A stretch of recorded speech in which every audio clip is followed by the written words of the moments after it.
Hello everyone, I'm Terry Duke, and welcome to my channel. Mount & Blade Warband is probably the game I've modded the most in my life, as my channel can attest, but you can only mod a game so much without retaining some of the core features of the game. And one thing mods tend to retain a lot from Warband is the lack of a storyline. Warband was designed as a sandbox, so you start from anywhere and the story is what you make it out to be. Do you join a kingdom against the others? Do you build your own empire? It's all up to you. But sometimes, this lack of clear direction can make it difficult to get into the game, which is why there are many mods out there that aimed to actually create a story for the game, a plot, an intrigue, and unique quests to experience it. So join me today as I rank my favorite mods from Warband with a storyline. As always, feel free to support me with a like and subscribe. I've been working on this channel for 2 years, but this is still not my full-time job, so every sub, every like, every comment, it all helps towards the growth, so I greatly appreciate it. Now on to the video. Before we begin, I need to make something clear. This video is about my favorite mods with a story, not unique quests, but an actual story from the beginning of a new game, which, when completed, feels like you finished the mod. There are many mods with unique quests, however these mods typically fulfill their purposes whether you find those unique quests or not, and there would be too many to cover in this video, so right here on the screen, here are my favorite mods that feature unique quests without a clear central story. But to name a few, both A Clash of Kings and A World of Ice and Fire offers many unique quests within the world of Game of Thrones by interacting with existing characters. These quests involve assassinations, diplomacy, and even incursions beyond the wall in search of White Walkers. Great mods overall, and the unique quests are definitely memorable. But more memorable for me, of course, will be the unique quests of Paris Snow. Paris Snow has been my favorite mod for a long time and offers many unique quests that are both fun and challenging, but ultimately very rewarding with some really cool gear. But that's about it. Every mod mentioned here is one I mentioned at some point in one of my many mod videos, so to learn more about any of them, well, feel free to check out my channel. Yes, this is all one big tease, but now, story time. At number 6, Adventure in the East. This mod is set in late antiquity in the Middle East. At this period in time, the main superpower is the Byzantine Empire, but new powers are rising in the east to challenge it. The mod offers to play a story campaign, which is why I've included it in the ranking. In the campaign, you start off with nothing, but quickly find yourself working for the local rulers. One of them puts you on a mission to strike an alliance with another kingdom to attack the Byzantine Empire, at which point you can build your own army and take your own slice of the land. In the previous ranking, I ranked it fairly high, but in retrospect, I feel I gave it too much praise, at least compared to the other story mods in this ranking. As a mod, it's a pretty solid total conversion. The scenery, the items, the music, it's all pretty immersive. Honestly, the weakest part is the story itself, which feels more like a couple of unique quests awkwardly put together, and there are several times where it's not really clear what to do. And some quests, like assembling an army of 120 men, feels like the mod telling you to grind for some time just before moving on. To be clear, it's not a bad mod at all, but there's some stiff competition coming up. At number 5, Evlat. This mod takes us to Calradia with a few tweaks to the setting. For instance, your character is not a new adventurer, but an old one coming out of retirement. You also have 2 children with you as companions, and the other companions are all old friends of yours that are at different places. For instance, Marnid and Emira are running an inn, while Borcha trades in horses. Rolf and Baestor are back to being criminals, while Lizelit and Artmenor are running a training ground. All companions can be approached to get unique quests, and as you improve your relations with them, you can ask them to join you. Another interesting tweak is that all the rulers have been replaced by the claimants, and the original rulers are now claimants, which you can help get their thrones back. They also have a bit of unique circumstances. For example, King Harlos is now hiding inside a crypt, surrounded by loyal knights. But of course, beyond all that, Evlat has a very simple story. Emira back at the inn asks you to buy some tea. That's it. But on the way to get tea, there is a lot of obstacles, which, to not reveal many, will involve getting enslaved, surviving on the desert island, fighting to the death as a gladiator, and some epic battles with the Dark Knights. How this all happens? Well, you'll have to play it to find out. Overall, it's a pretty solid mod that is also very refreshing, but doesn't take itself too seriously. One word of advice though, when you see this message on the screen, stash all of the unique items you have. All of them, because as part of the story, it means you're about to lose everything and you'll never get it back. Wish I knew. Number 4, Asgad, Story of Calradia. Asgad is very story driven. In this mod, you're a villager whose village is destroyed by raiders. So in the first part of the story, you're tracking down the raider responsible, completing quests along the way, and earning unique items that are pretty deadly. Up in the heat! But what I like about this mod is that even though you get revenge fairly early on, the story keeps going, and you find yourself becoming a lord in the Kingdom of Swadia, which brings more unique missions involving assassinations and infiltration. Overall, my only criticism, of which I've become more tolerable, is the awful spelling. Seriously, the spelling in this mod is so bad it gives me an aneurysm. But while the story itself isn't all that great, it is still a unique experience worth playing. It's a fairly unique mod for Warband, and as far as story mod goes, it's a well-made one. Number 3, Light and Darkness, Heroes of Calradia. This mod was so good I did a review exclusively for it. Light and Darkness takes us to the original Calradia from the first Mount and Blade, as a secret cult is trying to bring back some dark deity. As the player, you start in the neutral town of Xandar, and find yourself entangled in this secret conspiracy. Throughout the story, the mod requires you meet companions who offer unique insight and help you progress. Honestly, it really is a good mod, one of the few to even feature cutscenes, which is fairly ambitious. And of course, there's also fantasy elements. My only criticism, and why this mod isn't higher on the list, is because of just how insanely grindy the questline can be. Often you need to destroy like 10 groups of certain bandits before moving on. Then it's another 10, and then another 10. It's always like this. Honestly, the mod would benefit greatly from taking the grind down, because otherwise it's a really great mod, still a personal favorite. If you want more details, you can always watch the exclusive review I made right here. Number 2, Revenge of the Berserk. This one is discovered just recently. This mod is based on the Berserk manga, in which the character, Guts, is a mercenary with a massive sword that starts off fighting in wars, but then fights demons. As mentioned in my previous video, the main feature is the giant sword which can cut through several enemies, making the fights truly epic. However, I've played the mod a bit more since then, and you also get a semi-auto crossbow after a while, which is pretty cool, and the weapons and armors keep upgrading. This is as anime can get, but obviously this is based on the manga, and the story is very straightforward and easy to follow. Most of the time, the quest will just take you straight where you need to go, with the entire context needed to know what's going on and what you need to do, which makes it pretty engaging too. Overall, this is a really solid mod. Just one word of advice, don't surrender to anyone. I did so by accident, and it practically broke my game. Luckily, the modder told me each companion lost will respawn over time, but still, it's a pain in the butt. But anyway, amazing mod, try it out. And finally, at number 1, Bones of Ragnvald. Bones of Ragnvald takes place in the world of Einar, a fantasy world filled with many factions at war with each other. As the player, you'll end off the coast of Einar and quickly fall into the events that affect the world. Namely, there are two main threats to Einar. In the southeast is a forest filled with creepy spider demons, and they are creepy.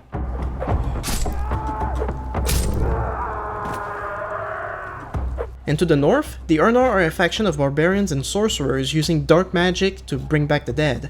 And of course they are led by none other than Ragnvald, who mysteriously came back after being defeated a long time ago. But that's the lore basically, and in the mod the story centers mainly around fighting off Ragnvald, first by convincing all the rulers to make peace, then finding Ragnvald's brothers, who defeated him in the past. Honestly, in terms of story mods, this one takes the cake. The story, along with the creepy atmosphere, makes for a unique experience. In fact, the infighting from all the factions and the looming threat of monsters and the undead is very reminiscent of Game of Thrones, so if that's your thing, Bones will definitely be too. Not only that, but the mod, like any good total conversion, offers plenty of new scenery, music, and items. Only drawback? It's really hardcore. Bandits are numerous and really dangerous. Expect the first few hours of gameplay to be tough. But other than that, if you're looking for a story mod with some good intrigues and fantasy elements, Bones of Ragnvald is for you. And that's about it, although I do have two honorable mentions, which are The Last Days of the Third Age and Viking Conquest. The Last Days is a really solid mod based on The Lord of the Rings, so if you enjoy the movies or the novels, this mod will basically let you re-experience them. However, there's no clear storyline here. It really depends on which faction you choose and whether you find the quests at all, as some of them can be tricky. Viking Conquest is a DLC to Warband based on the Britannwalda mod. I would not say it's the best story I found in Warband, but it's certainly the most well-crafted, with plenty of intrigues. However, it's a paid DLC, not a mod, which is why I did not include it. But yes, if you get the DLC, there's a story which can take up to 15 hours to complete if you focus on it exclusively. But really, that's about it. So thanks for watching everyone. You can find a link to all the mods mentioned down below. Make sure to subscribe while you're at it, for all the very good reasons I mentioned in the intro. Thanks again, and I'll see you next time. Greetings fellow nerds. Welcome back. Today we have yet another ranking of Warband mods. About a year ago, I tried ranking the Warband mods based on certain traits, like best fantasy, best story, best campaign, and one of those rankings was for the best historical mod, the mods that depict a historical setting the best. I ended up going with Gekokujo, which is a mod set in feudal Japan, and the reason I picked up this mod is because I always found the samurai to be fascinating. But in retrospect, that's not really fair to other historical mods, right? Because each mod aims to do a very different thing. And in the case of historical mods, choosing a samurai mod over a Roman mod can have very little to do with the quality of the mods themselves, and everything to do with a personal preference for a time period or a culture. So I thought today I would make another ranking video specifically for historical mods. So the way I'm going to be ranking these mods is by dividing them by time period. Now obviously I'm not a historian, so bear with me and those very oversimplified time periods, okay? But first we're going to start with antiquity. So ancient Rome, ancient Greece, ancient Persia, around that area in that time period. Then we'll have the Dark Ages and the Middle Ages. And I'll actually be putting late Middle Ages and Renaissance together because the two time periods tend to intertwine historically. And finally, again this is simplified, we'll put all the other mods in the gunpowder era. Essentially, from the moment guns became the primary weapon on the battlefield, all of these mods will be in the same category. But alright, now, let's rank these bad boys. Starting with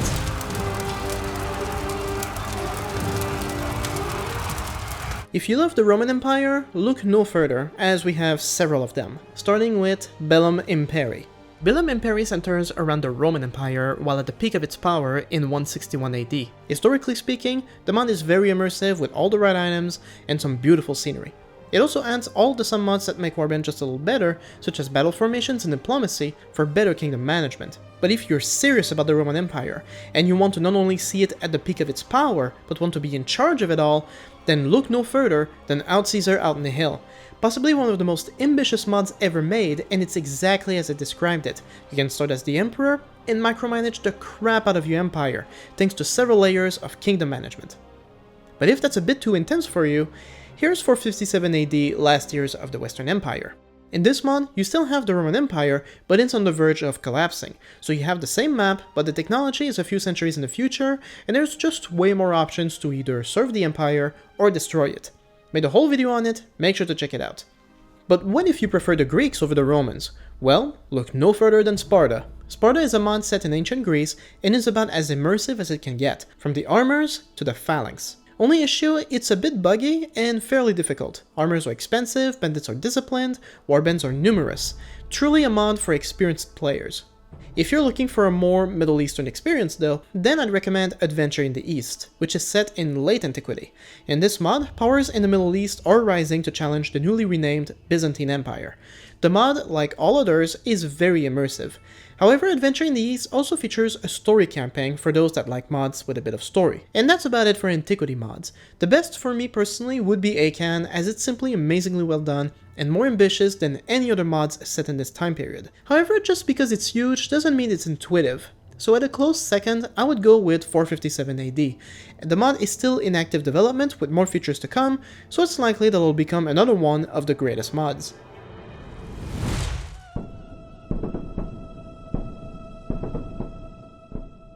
Honestly, I only have one mod for this specific time period, and it's Britannwalda. The Dark Ages refer to this period where the Roman Empire fell, and with it came war and strife. Britannwalda, set in the modern day UK, really has the atmosphere down to show this period of decline. Britannwalda has been one of my favorite mods for a long time for the high level of accuracy and immersion, but also the many changes brought to the gameplay, and a map crammed with so many small factions that it makes for the best campaign to be had in Warband. However, I don't really have any other mods that depict the Dark Ages. Maybe an exception would be Age of Arthur, but it's basically Britannwalda with the legend of King Arthur on top of it. So it's not perfectly historical, and it doesn't change much from Britannwalda. So let's move on.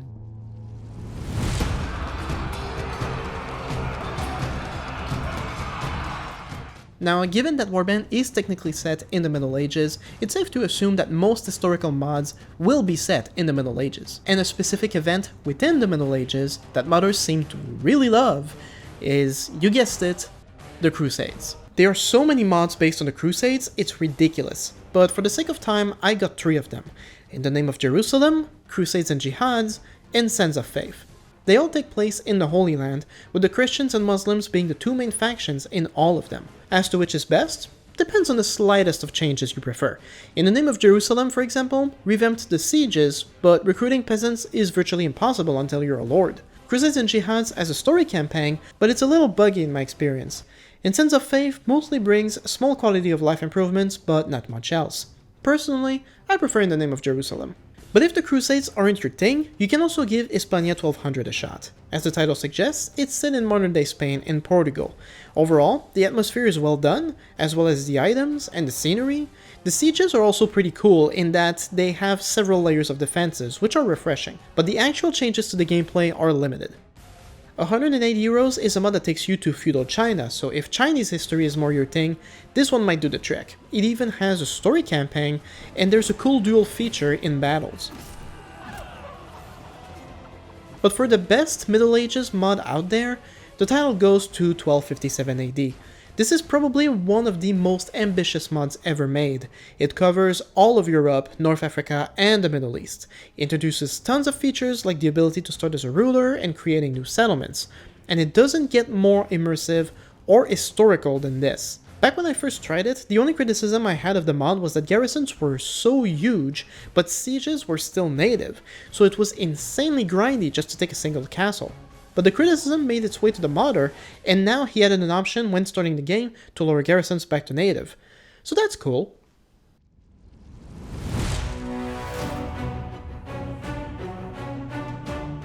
We're now heading into a fascinating time period that combines the most beautiful and advanced medieval armors ever made with the introduction of the weapons that would eventually make them obsolete. So let's start with 1429, the 100 Years' War. This mod is based on just that. In this mod, you will experience France in the late medieval period, as the kingdom struggles to kick England out of their lands. You can choose either side, follow unique quests, and of course, immerse yourself in the scenery and items. Overall, pretty solid mod, and any fans of this historical event will appreciate it. Moving away from Europe though, I will also add in this category one of my favorite mods ever, Gekkokujo. Gekkokujo takes us to feudal Japan just as firearms are becoming mainstream, so if you enjoy the samurai, seriously look no further, this mod is simply amazing.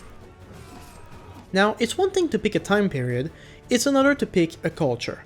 But what if there was a mod that had all of the cultures? Meet 16th century.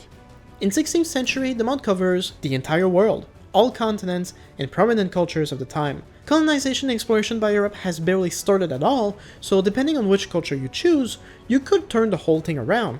How about joining the Aztecs and invading Europe? Or join Japan and invade China? Or explore the Middle East as a Polish Hussar? 16th century is an amazing mod limited only by the lack of new gameplay elements. In a lot of ways, it's basically native Warband, but on a global scale. As for the Italian Renaissance specifically, well, here's Renaissance. You will not find a better mod for this specific historical setting. The music, the items, the scenery, it's all there, I have no complaints. It's even the same modder as the one who made Sparta, and it really is on the same level of quality. Personally, I would say Renaissance and Gekkokujo are both the greatest for this time period. They are both high quality mods, and it all comes down to the setting you prefer the most.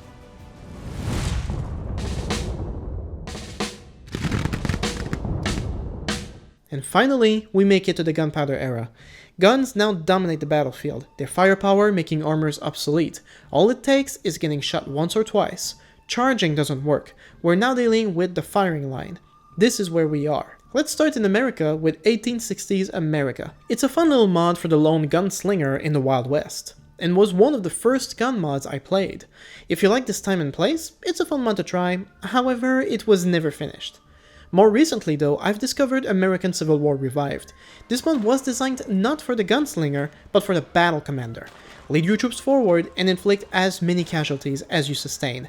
Truly a brutal mod, and overall really well made. For anyone who likes the American Civil War, this will be the mod to try out. If you're more into the Napoleonic Wars though, Leg will do the trick. In terms of scope, think 1257 AD, but in the early 1800s. The mod is one of the most gorgeous mods, especially when looking at the flamboyant military uniforms of the time. This is the firing line at its peak in history. Only drawback of the mod is that the AI is not really good. They never use any formations, and because muskets are deadly but inaccurate, battles tend to drag on. But moving on to Southeast Asia, we also have, and I'm definitely butchering this, Suvarnabhumi Mahayut. This is another truly amazing mod that takes us to Indonesia, Vietnam, and Thailand as the Spanish come in with their conquistadors. The mod is a clash of cultures and technologies, varying from guns to large poleaxes, arrows, and war elephants. It's colorful, it's varied, and above all, it shines a light on a very interesting historical setting that doesn't get enough attention in my opinion. But if you enjoyed Gekokujo, you will also love Rising Sun. This mod was built on top of Gekokujo with the idea of being set during the fall of the samurai and the industrialization of Japan. So samurais are still present, but the focus has shifted towards guns. So the scenery is similar, as are the items and the mechanics, but the transition to a more modern Japan actually works really well. So to pick between Rising Sun and Gekokujo is once again a matter of preference. But if you're serious about guns overall, and you crave the carnage, then let me introduce you to my favorite gun mod, Between Empires.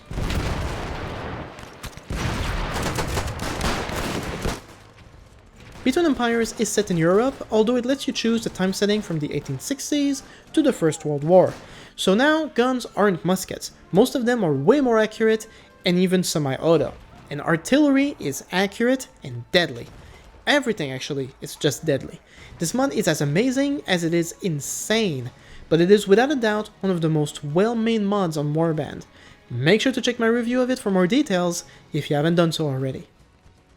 And that's about it really. Those are all my historical mods. Now there are mods that I did not bring up that I know people will bring up in the comments if I don't say anything about them at all. So let's call these mods honorable mentions. For the Dark Age era, there's also Viking Conquest. Basically Britain Walda, but it adds Vikings as well as the story campaign. Not a mod, but a paid DLC, which is why I didn't mention it earlier. And the same goes for With Fire and Sword, which would land in the Gunpowder subgroup. This one takes us to Eastern Europe in the 1600s as the Poles, surrounded on all sides by the Russians, the Swedes, and the Cossacks, struggle for independence. Cool setting, but it's a standalone expansion for Warband, not a mod. And I'd also like to mention the Reckoning Third Stage. The mod is not historical given its Encyclopedia, and it's even less realistic considering it's a zombie mod, but if you don't just want a gun mod that involves muskets, but actual modern day firearms, the Reckoning Third Stage is the closest we have to a mod that depicts such things. Not just sniper rifles and machine guns and shotguns, but also tanks and helicopters. When it doesn't crash, that is. So for any modern warfare type, that's the closest I could find. Okay, but really now we're done. That's about it for today. So thank you for watching, and have a good one. Hello everyone, I'm Terry Duke, and welcome back to yet another special ranking of Warband mods. Previously, we did the best ranking for the best story-driven mods, then we had the best historical mods. So today, it's all about fantasy. It's about magic worlds, spells, and playing as or fighting anything that's not human. Now, just to be clear, while these mods all feature fantasy, the best mod among them is still up to you based on what you like. Fantasy mods can mean spells, it can mean non-human species, as well as adaptations of fantasy worlds or completely new ones. I ranked all of these mods previously in different contexts, but this time I'm ranking them purely based on personal preference, whether they are high fantasy or low fantasy, based on previous works of fiction or not. So let's do this. At number 15, we have Skyrim Civil War. As the title suggests, this mod is set in Skyrim. You will find the same species, the same units and factions, the same music as Skyrim, everything. Now, if you saw my latest video, you know Skyrim is not a game I played much, so this mod has little value to me. However, if you love Skyrim, this is basically Warband in Skyrim, and there's not much else to say beyond that. A broader complaint for me though, is that besides recreating the world itself and doing so very well, the mod itself doesn't seem to bring any changes to the gameplay, so it's actually a fairly light mod compared to others on this list. You won't find this mod on ModDB because it got a copyright claim or something, but thanks to a subscriber of the channel, I now have a copy of the mod in my Google Drive, and I left a link down below, so if Skyrim is your thing, have fun. At 14 we have Age of Arthur. This mod is basically Britain Walda, one of my favorite mods of all time set in the UK during the Dark Ages, but with the legend of King Arthur added on top of it. So in terms of fantasy, it offers a bit, with witches and wizards and the occasional spells.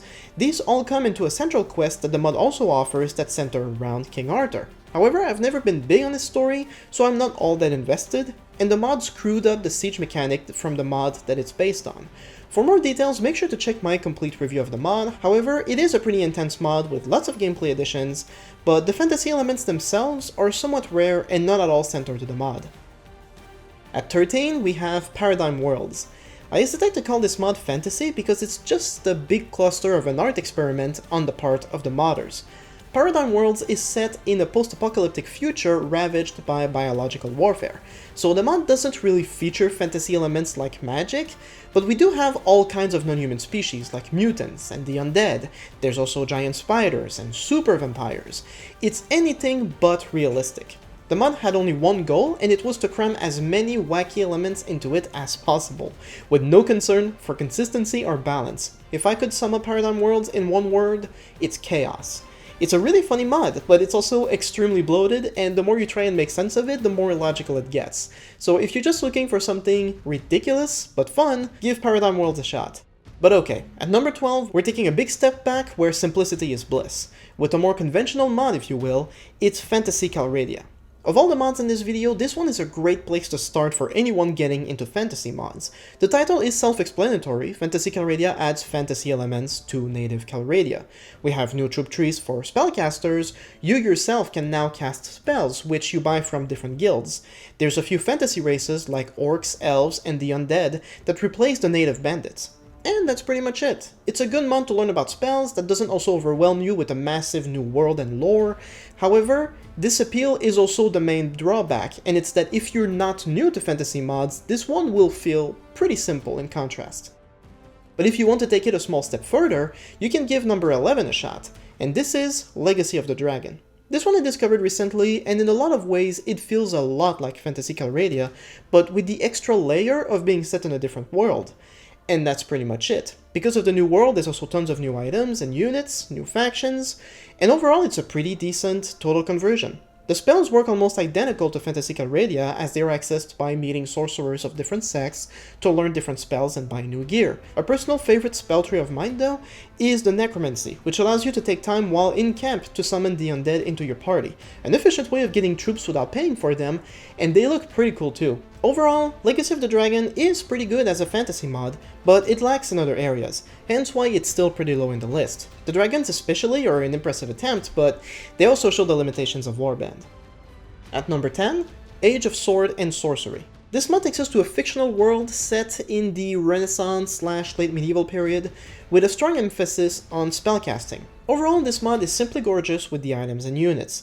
The world itself is fairly fleshed out, with different guilds that offer different quests, as well as many caves and dungeons to explore for loot. This is another mod for which I did a full review. However, I will say that since then, I've come to think less highly of the mod.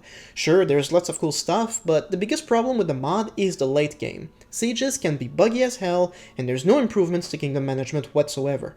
So it's a really fun mod as a solo adventurer, not so much as a lord or a king.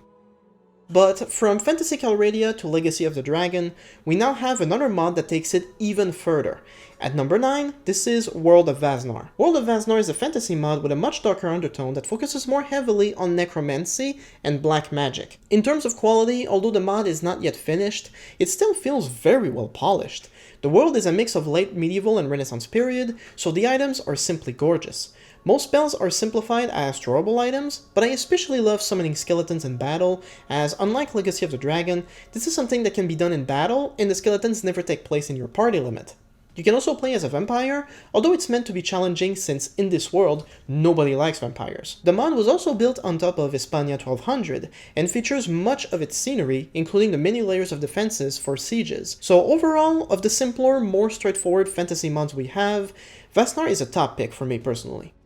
At number 8, this is Prophecy of Pandora. Prophecy of Pandora is one of the best known mods on Warband. This is another huge total conversion with tons of new faction and items, tons of quests, and tons of massive bandit groups with unique loot. For many, this mod is the best Warband mod there is. And while I agree it is huge and ambitious, my criticisms have always been the same, which is that most of what Pandora offers is in the late game and takes a lot of time to reach. In terms of fantasy, it's a fairly light mod with magical stones and some elves, as well as a few magical items, but I don't recall seeing much fantasy to begin with. It's a good mod, but only if you're willing to put in the time, and fantasy-wise, it's there, but it's fairly light. Speaking of light, number 7 is Light and Darkness, Heroes of Calradia. This mod takes us back to the original Calradia from the first Mount and Blade. The main changes to the mod is a big story campaign where you investigate some evil cult to stop them from taking over the world. In terms of fantasy, it's also fairly light, with a few magical items and the occasional fantasy creature, though the story is the main selling point. Overall, it's a really good mod for a one-time experience, but the quests can get very grindy, and you really have to play the story as the rest of the mod itself is still largely native, with very few changes.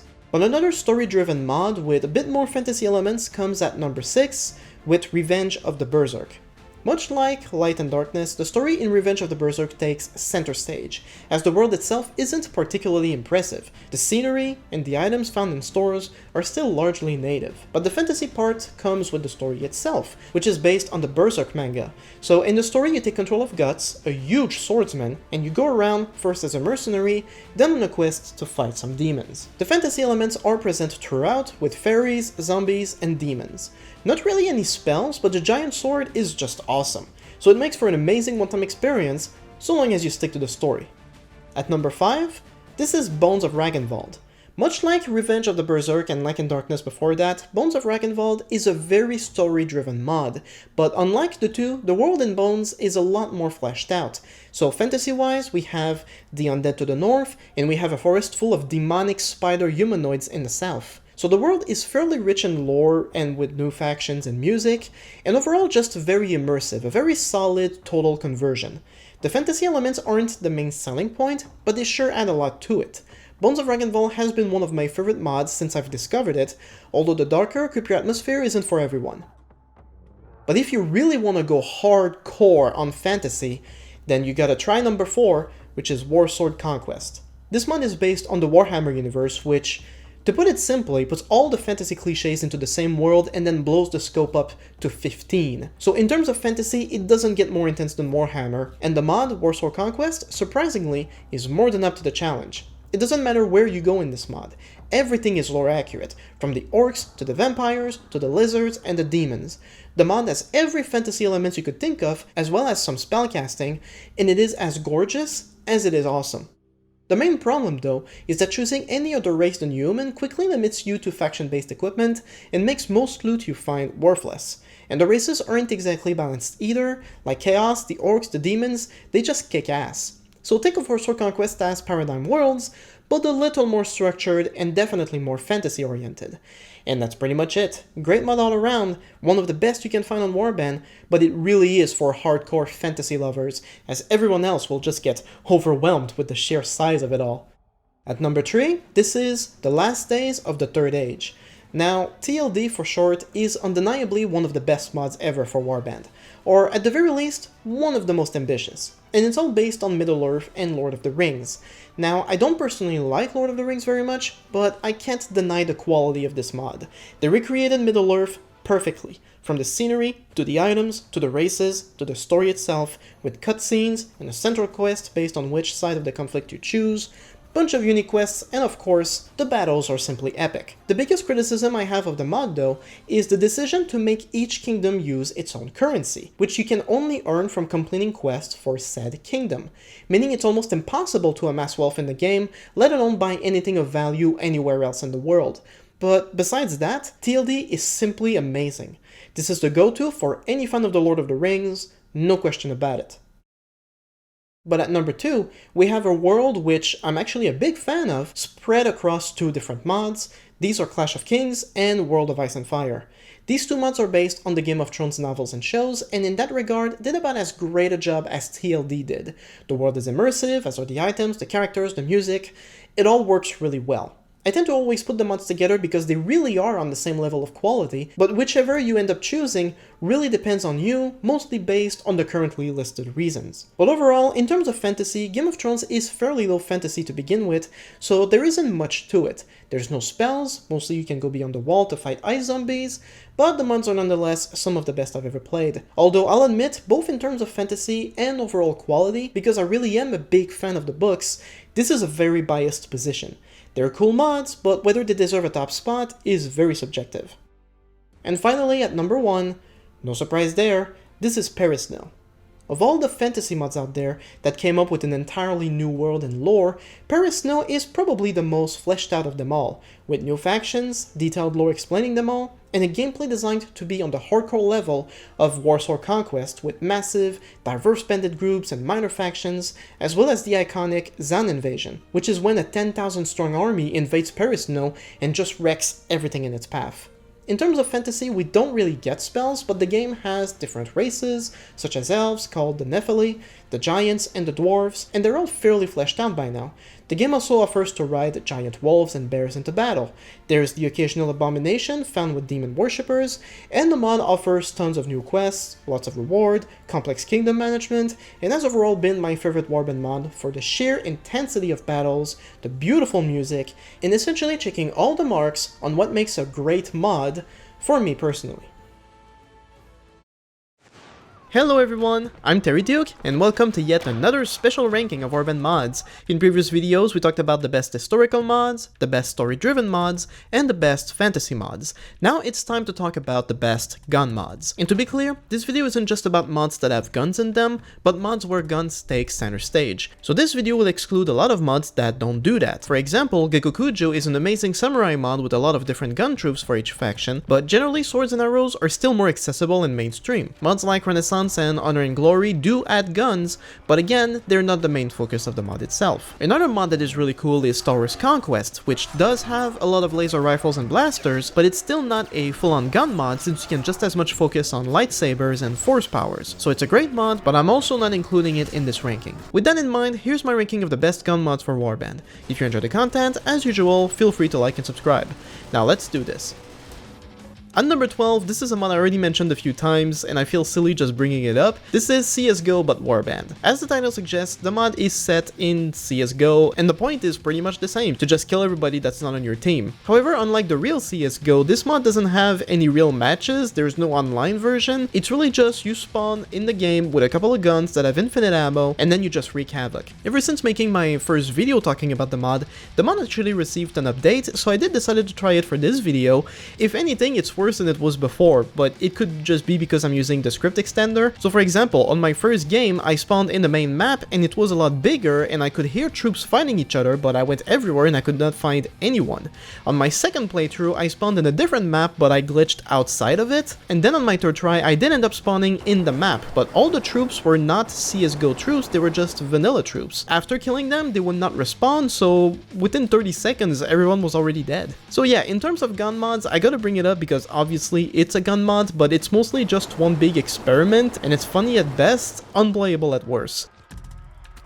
But now it's time to get a bit more serious, starting with number 11, this is Independence of Chile.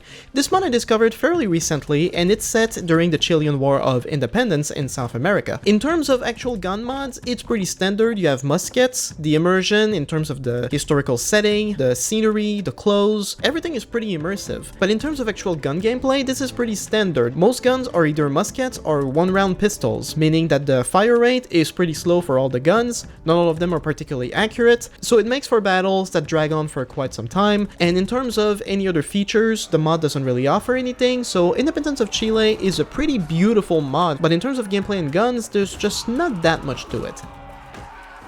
At number 10, this is 1860s America. 1860s America is one of the first mods I ever played on Warband, and it's basically what would happen if you make a mod about being a gunslinger in the Wild West. So you have firing lines, you have rifles, the immersion, the items, everything is pretty good, but the mod is still largely incomplete, and there's just not that much features regarding the long-term gameplay of the mod.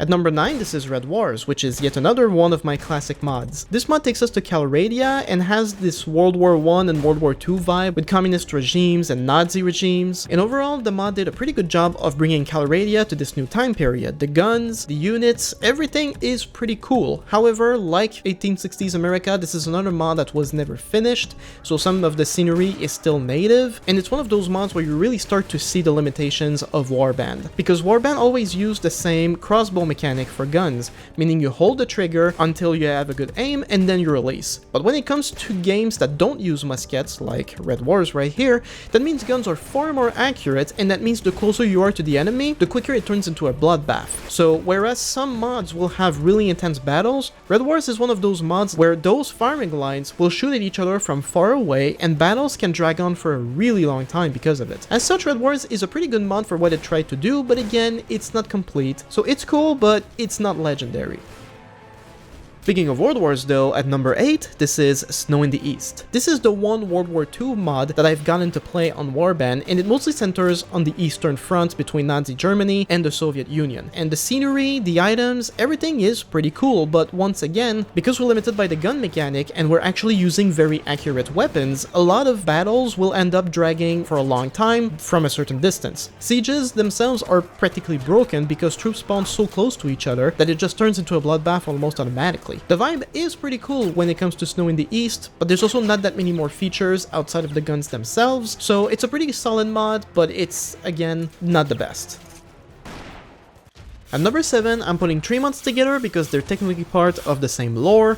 These are the Reckoning Trilogy. I've talked about the Reckoning Trilogy before. These are mods based in Calradia, but in a zombie post-apocalyptic future, and the whole point of these mods is to fight both zombies and other groups of survivors. In terms of gun gameplay, they're all about as good as you would expect. One of the main changes that they brought is the ability for NPCs to take cover in battles, which really does add to the immersion. The guns themselves are pretty cool, a lot of them are pretty modern, and so it makes for some pretty intense battles. The Reckoning third stage is probably the most memorable of them all because it did add tanks, and they actually work really well so long as you don't have too many of them, otherwise you'll make the mod crash. So while these are pretty ambitious mods, the main problem is that none of them seem to reach their full potential. The first Reckoning focuses more on scavenging, but it gets repetitive very quickly, and the zombies themselves are a cool experiment, but they're not exactly impressive.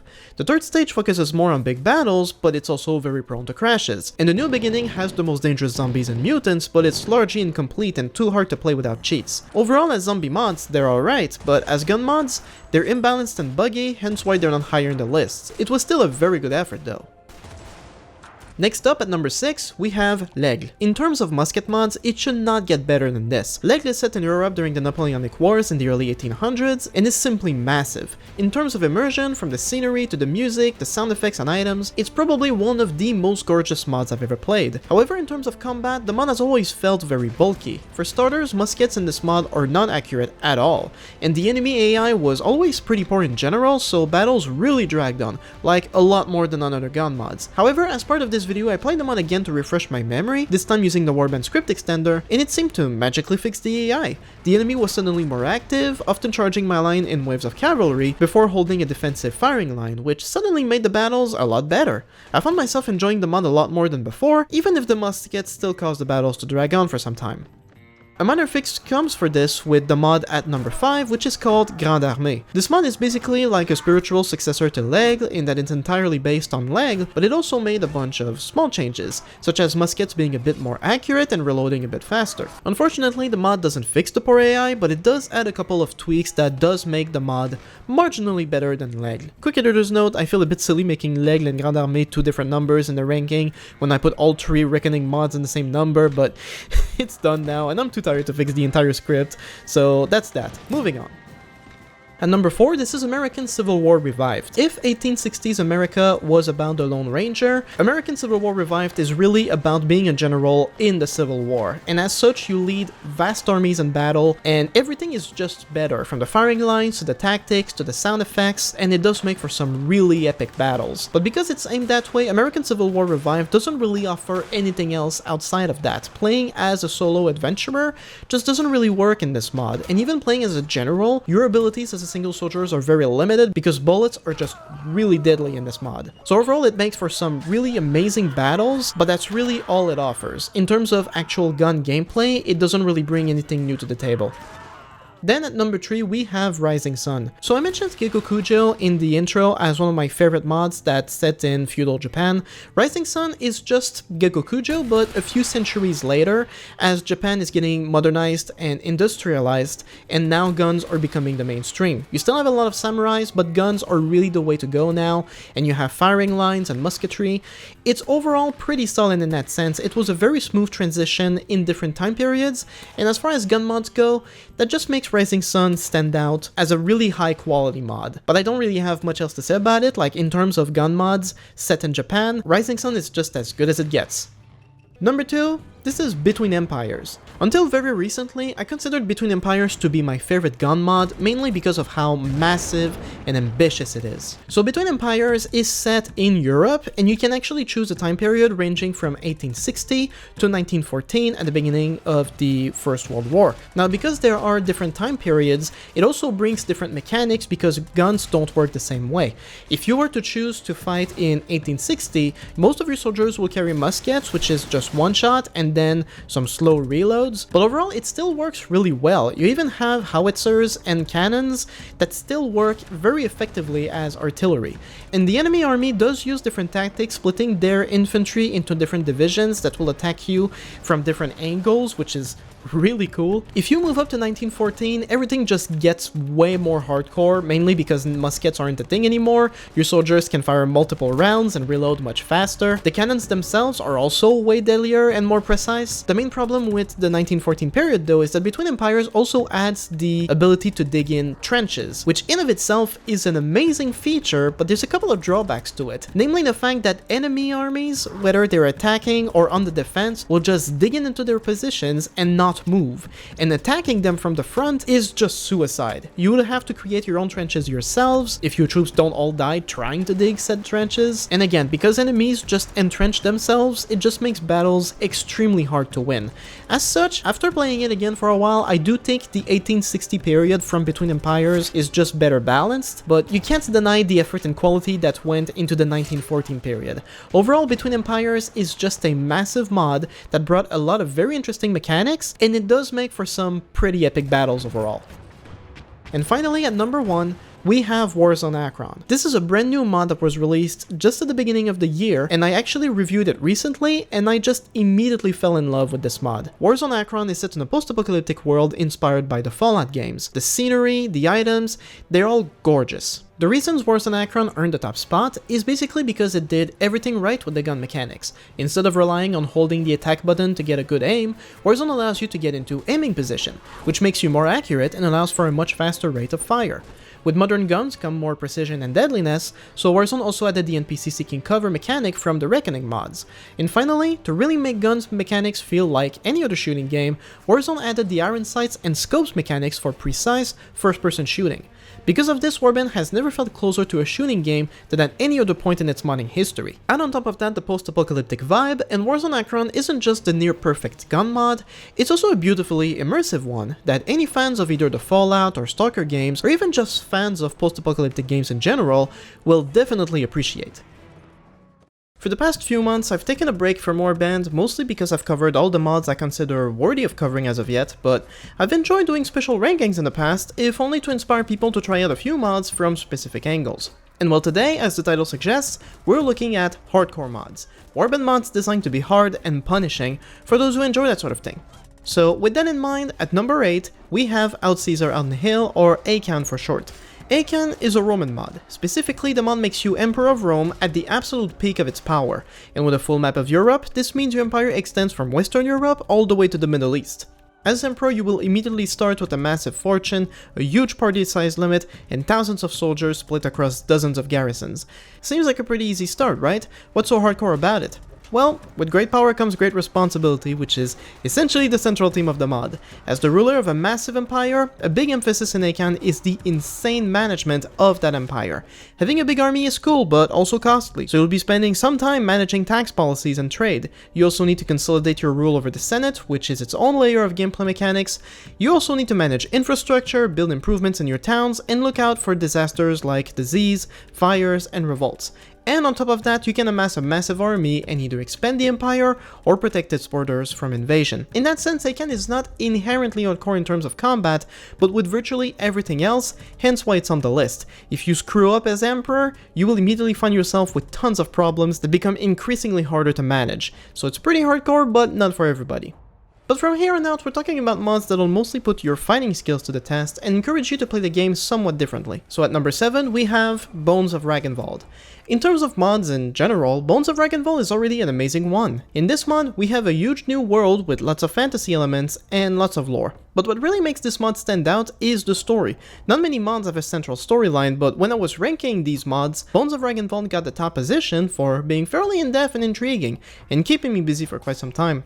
In terms of hardcore though, the mod also has a few tricks up its sleeves, mostly through the world itself, which hosts a variety of bandits, fanatics, and monsters. As such, this is the kind of mod that will keep you on your toes, especially when traveling the world map, as a lot of these groups are genuinely dangerous, while others are just downright scary, and that applies even with a high level or a strong warband. It's not the hardest mod to play out there, but definitely worth a spot on the list. And yeah, beware the Haunted Forest. At number 6 we have Sparta. This mod is no longer available, although you will find it through a link on my Google Drive. You're welcome. Sparta is an immersive mod taking us to ancient Greece, specifically during the Peloponnesian War between Athens, Sparta, and their respective allies. The mod looks amazing, the items, the scenery, and even the combat mechanics that look surprisingly close to the traditional Greek phalanx that is central to the combat gameplay. But as said in my dedicated review, which you can check out for more detail, the mod is infamous for being difficult. Namely, it removes the ability to change how much damage you and your troops take in the options menu, setting it to normal. After that, bandit groups have increased in size and numbers, have been given much better gear, and actually use tactics most of the time, making them stupidly overpowered. And then items in the game were designed to be way more expensive and also heavier, and then the size of armies have quadrupled from native, leading to huge battles. And that's Sparta for you. Lots of people have complained that the mod was too hard, but that's how the modder wanted it, and that's what we have. To be a killing machine in that mod is a mere fantasy. You'll quickly want to get troops to do the fighting for you, but good luck keeping them alive. This mod will test you.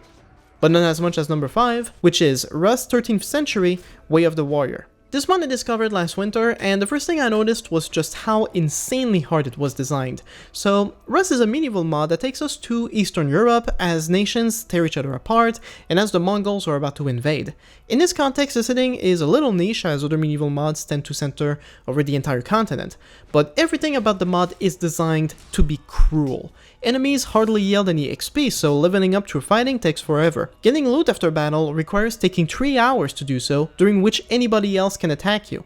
Armors actually protect enemies so well that landing a hit may not stop them in their own attacks, increasing your risk of getting hit. And getting hit causes bleeding, which can drain your life in just a few seconds. The only way to bypass most of this is by choosing to start as a ruler, where we get to experience the mod on a larger scale and enjoy the other features. But as a solo adventurer, good luck, you will need it. Number 4, Between Empires.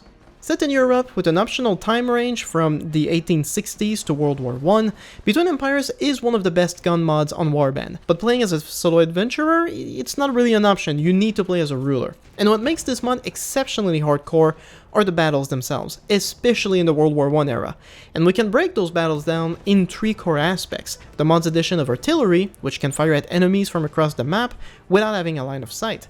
The weapons themselves, which are no longer slow reloading inaccurate muskets, but somewhat accurate semi-automatic rifles, and the addition of battle tactics like digging trenches. To really understand all of it, you need to try it out for yourself, but essentially, this mod makes battles as deadly as they can possibly get, and with a larger party size limit and plenty of fresh recruits available, the death toll goes up fast. Especially when attacking enemies, as the AI will always dig a series of defensive trenches that provide cover to their troops, and the only way to really attack is to either outflank the enemy as best as possible, which rarely works across open fields, or digging trenches yourself to get into trench warfare. The problem with the latter is that trenches need to be dug within firing range of the enemy, and that often means digging while sustaining casualties. And add on top of all that, the moral mechanic, which will cause your troops to break and run if too many die, and it makes battles in Between Empires massive, bloody, and almost impossible to win, unless you overwhelm the enemy with numbers, and even then, the cost is high. If you want to try your shot at World War I battles, this is the mod for you. At number 3, Brittenwalde. Britannwalda is only one of the OGs in terms of total conversions. It was so good and popular that it led to the modding team creating the Viking Conquest DLC for the game, which was based on Britannwalda. So in this mod we're essentially in the UK, but in the Dark Ages. The Roman Empire has collapsed, leading to centuries of infighting, poverty, and misery. And in this mod you get to basically carve out your own faction from a lot of relatively small ones, making the campaign both challenging and intense. But as a solo adventurer, assuming you enable all of the mod features, well, you're screwed. Most of the features seen in Rust 13th Century came directly from Britannwalda, and pairing all of them together is practically suicide.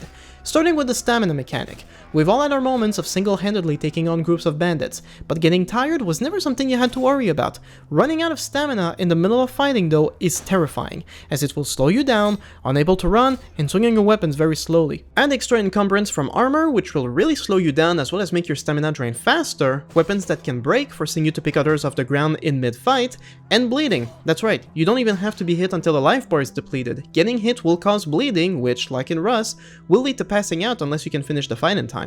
And you can't even run backwards to force enemies to line up. One mechanic, if enabled, will cause you to fall on your ass if you try it. And if you lose a battle, there is also a risk of permanent injuries, which will remove some of your skill points. Or in my case, if I eat some damn mushrooms during one of the many randomized events, that permanently removed several of my skill points, so word of advice, don't eat anything. Overall, this makes Britannwalda one of the hardest mods to play, assuming you enable all of the features. Ultimately, that's the one redeeming quality for the casual players like myself. None of what I mentioned is mandatory. These are all features you can disable in the camp menu, which in of itself makes the mod a lot easier to play. But if you really want a hardcore experience, just enable the features and well, it was nice knowing you.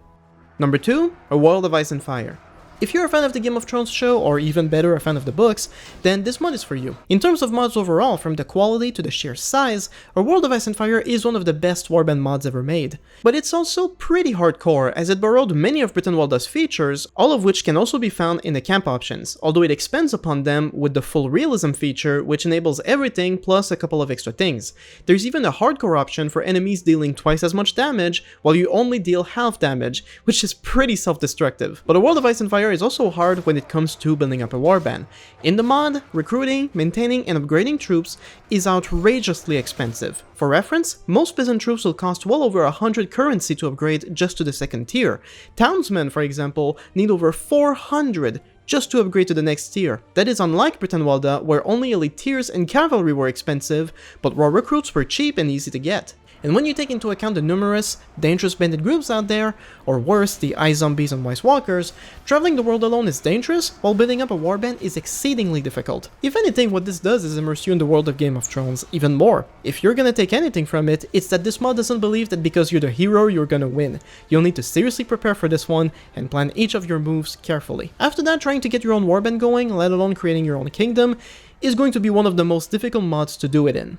And finally, number 1 is a mod I already talked about so much before it's become a cliche, but here it is, it's Paris No. Now, truth be told, Paris No is not the most hardcore mod. That would probably be A World of Ice and Fire, but Paris No is nonetheless brutal in ways that I personally find more enjoyable. The mechanics are not themselves limited. You don't risk bleeding or injuries, you will get all of the loot without extra risks, and you will level up in no time, as well as make money easily. But Paris No is hardcore from the fact that it probably has the most overpowered units of any Warband mod I've ever played. From the Knight of Doom in every low tier robber groups, to the high tier units in deserter gangs, to deadly factions like the Demon Worshippers or Holy Crusaders, the Knights in heavy armor that all the factions have. Units in Paris No are so overpowered from their levels, skills, and gear that 2 years ago I made a dedicated video just comparing the most powerful of them, and they're just insane. In that sense, what it means is that by playing Paris No, it doesn't really matter what good gear you get, how much you've leveled up, or how badass and numerous your warband is. You are never completely safe on the world map from an exceptionally large group of elite units that'll just tear you to shreds. And if you somehow make it to a point where you have an indestructible warband, well, you're still gonna have to get ready for the Zan invasion, which is like when 10,000 elite soldiers just invade Paris No out of nowhere and just take over half the map. So Paris No is all about navigating the world map with paranoia, choosing your battles carefully, and having an absolute blast with the ones you do pick. And because of that, Paris No is hardcore, but it's also my all-time favorite Warband mod. And that's about it for today. So far we got the best historical mods, the best story-driven mods, the best fantasy mods, the best gun mods, and now the most hardcore mods. Is there any other type of ranking I should be doing? Because I have no idea.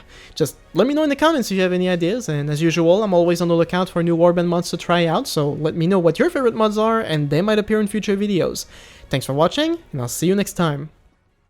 Today we have yet another ranking of Warband mods. Assuming you've seen my other Warband mod videos, you know there is a lot of variety for the game, but for all the mods based on history or that creates a new fantasy setting, Warband would not have a complete modding community without mods that port other works of fiction to the game. And today, those adaptation mods will be the ones that I rank, any mod based on games, or books, or TV shows. Now, it goes without saying, but of all my rankings, this is likely going to be the most subjective. After all, if a mod is based off something else, whether you appreciate the mod or not can really depend on whether you like the original works, assuming you even know them. If I'm not a fan of the original works, then a lot of its charm will be lost on me, whereas you could still have a blast. With that in mind, let's go. Starting very light at number 11, we have Breaking Bad. I already made a video on this mod just a few weeks ago, and the length itself is pretty telling. So if you're not familiar with Breaking Bad, well, it's just one of the greatest TV shows ever made. Anyway, we have a Warband mod for this show. And really, there's not much to say about it. Imagine native Calradia, but with the addition of a location called the Secret Lab, where you can essentially buy crystal meth and distribute it across Calradia. I had to add it because technically it is an adaptation. It's a pretty funny adaptation, but it's also very experimental. I don't know what the modder is gonna do with it, but who knows? It's mostly funny, but it's still interesting. At number 10, we have Skyrim Civil War. So this mod is pretty self-explanatory. It's a total conversion that takes you to the world of Skyrim and the Elder Scrolls. But really, in terms of features and everything else, that's still pretty much it. Despite the new scenery, a lot of which is very accurate, and some of the items, and even some of the species, there are no new features whatsoever. In a lot of ways, it's like playing native Warband. Hence, it's a pretty good mod, I guess. There's just not that much to it. At number 9, we have Age of Arthur. I'm including this one because technically it's based on the legend of King Arthur, but I don't know that it's based on any specific book. It's just the story of King Arthur. As such, you get to interact with King Arthur, you get to interact with his wife, with Merlin the wizard, and as part of interacting with these characters, there's also a central quest line that you can follow along. What also makes this mod really cool is that it's based off another mod, Brittenwalda, which is one of my favorite mods of all time. Brittenwalda was a mod that took us to the Dark Ages in the UK, and as such, Age of Arthur is pretty similar. The main difference with Age of Arthur is again the story of King Arthur, but it also adds several layers such as religion, with the ability to choose a religion and raid other settlements. There's also more gameplay elements taken from the Viking Conquest DLC, such as the purchasing of ships. So overall, it was already a pretty solid mod before you even brought the Legend of King Arthur into it. The only issues I had when I made my exclusive review on it was that the sieges themselves are kind of broken. A lot of the path just doesn't seem to work properly, and as such, some of the sieges don't really work well, but other than that, it's still a pretty solid mod. If you enjoyed this time period and you want to immerse yourself in that specific story, well, Age of Arthur is pretty good. At number 8, we have Struggle for the Iliac Bay. Much like Skyrim Civil War, this mod is based on the Elder Scrolls series. Specifically, the mod takes place shortly before the events of the second game, Daggerfall. The mod, as the title suggests, centers around the Iliac Bay, as the many surrounding factions go to war with each other following the death of a king. As the player, you get to pick from many different races, as well as many different classes, and just explore a surprisingly big world. In terms of features, this goes far beyond Skyrim Civil War though, as the mod was built on top of Hispania 1200. As such, we have a lot of new scenery, we have the fencing animation I like, lots of new items, and then there's the addition of guilds, like mercenaries, mages, and the Imperial Legion, the latter which I joined and got myself a 6 set of armor. After that, you can get lots of unique missions from each guild, and there's also lots of dungeons to explore for loot, which I really like, and there's also some magic elements, though it's mostly basic. All in all, this makes Struggle for the Iliac Bay a pretty solid adaptation overall. That said, I'm not an Elder Scrolls player, so most of the charm is lost on me. Definitely worth a shot though, and much better than Skyrim Civil War. At number 7, we have Chronicles of Might and Magic. This mod is based on the video game series Heroes of Might and Magic, which I also haven't played. That said, as a fantasy mod, it's pretty solid. There's a massive world, lots of new items, and tons, I mean tons of non-human species. The variety is just insane. And there's also magic books with the ability to cast lots of different spells with animations to boot, and there's also again lots of dungeons for unique loot, although in this mod you can also bring your whole warband with you, so it makes for a lot of fun. This makes Chronicles of Might and Magic a really solid fantasy mod before you even get into the world it's based on. However, I do rank it slightly higher than Struggle for the Iliac Bay, if only because I feel it's more ambitious. And number 6, Star Wars Conquest. That world, I do know, but I mean, who doesn't? And while you might think that bringing Star Wars to Warband seems like a crazy idea, I mean, see for yourself. Star Wars Conquest managed to recreate the entire galaxy, they added tons of new scenery to match each planet, and of course, we have the laser rifles, the lightsabers, and even some force powers. So in terms of adaptations, this is about as faithful to Star Wars as it can get for a Warband mod, and somehow, it still works great. I really don't have much to say about that one, so if you love Star Wars, this mod will be a great experience. And number 5, this is Touhou Gensokyo Warfare. This mod is based on the Touhou project, an extensive series of video games dating back to the 90s, which centers on the world of Gensokyo, an isolated realm within Japan where magic and fantasy exists. Once again, not a franchise I'm familiar with, but the mod is pretty cool in several ways. First off, as you're noticing, the mod borrowed the anime aesthetic of the games, and then so in a way that works surprisingly well. So it's definitely unique, but there's also a central storyline which, as you follow, you get to experience and learn more about the world of Gensokyo yourself. So even if you're not a fan, the mod makes the world much easier to understand and does so with an interesting story that often feels like a visual novel. It's certainly a different mod from other Warband mods, but that's what makes it great, and as far as I know, an update might be coming soon too. At number 4, Revenge of the Berserk. This mod is based on the popular Berserk manga, and to my knowledge, features the exact same story. In the mod, you play as the main character, Guts, a massive mercenary with an even bigger sword, and you go through the story while fighting your way through waves of enemies in what I can only say is Warband at its most badass. Overall, it's a really solid mod, it ranked really high in my story mods video, as well as in other rankings, and it's still in active development, so great mod overall, even if you never read the manga, which I did not.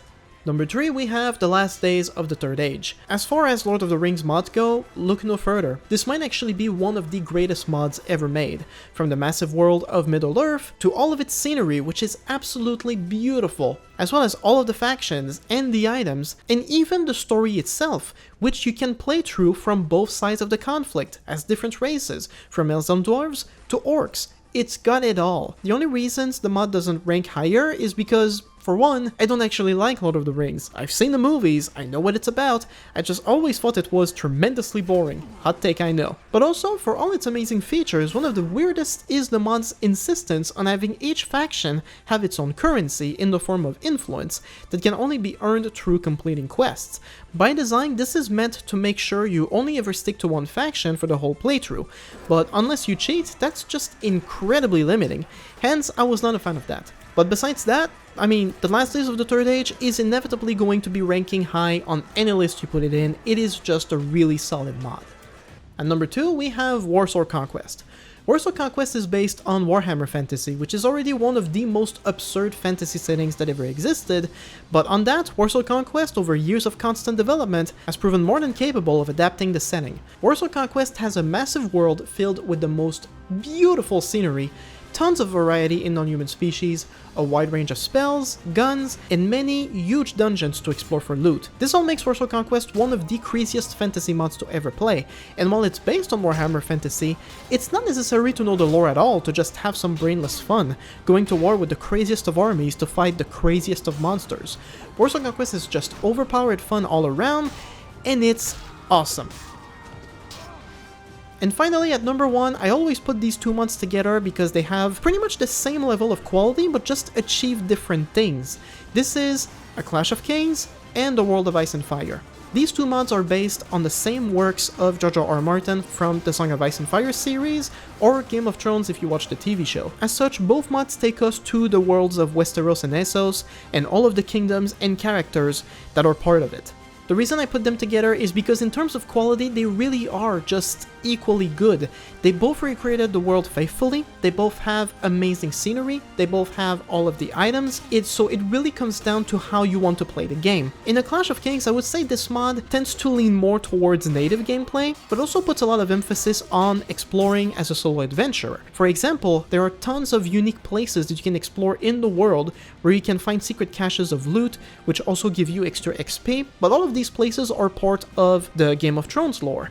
For example, you can explore the Tower of Joy, which holds a fairly critical piece of the story in the world. You can also explore the ruins of Castamere, which is integral to the story of the Lannister family. You can also explore abandoned castles at the Wall, which are all creepier than the next. In that way, I find A Clash of Kings to be a really interesting, immersive, one-time experience, but I've never gotten through it all, so every once in a while, I always find myself playing it again. A World of Ice and Fire, on the other hand, is based off Brit and Walda, much like Age of Arthur, and as such, it's a very hardcore mod with lots of different hardcore features, but as such, this also puts more emphasis on building your warband and going to war. So as I've said, it really comes down to what kind of playstyle you want to have. But both mods feature the same unique characters, they both have unique quests of their own, so just because you play one doesn't mean you shouldn't play the other. They're both great as far as I'm concerned. And in terms of adaptations, I do happen to be a massive fan of the Song of Ice and Fire books. As such, I feel both mods did a terrific job of adapting the world it's based on, and because of that, they're number one of my list.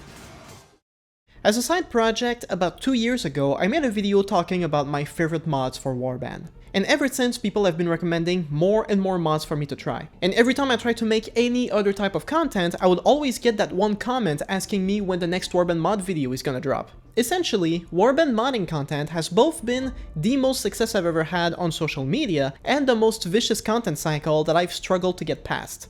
Which is why I'm announcing today that this Warband mod video is going to be my last. It's been quite the adventure, but from now on I will resist the algorithmic urge to just keep making more of it. Because let's be honest, there's nothing more for me to say about Warband mods. I milked the content about as much as I could. However, before I uninstall the game, I have one last video for you.